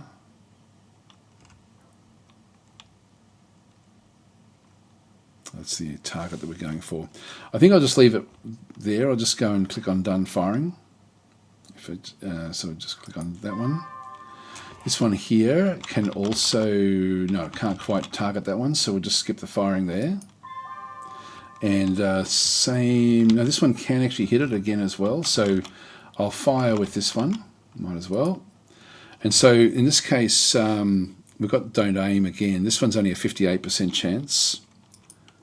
Yep, so that's okay. And so we're just going to go in, we've got LRMs this time going in, so I'll just go and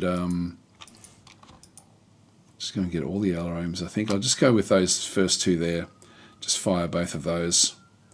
So we'll fire and fire again. I won't worry about these other ones in through here, just leave them where they are. Okay, that'll do, so we're done firing.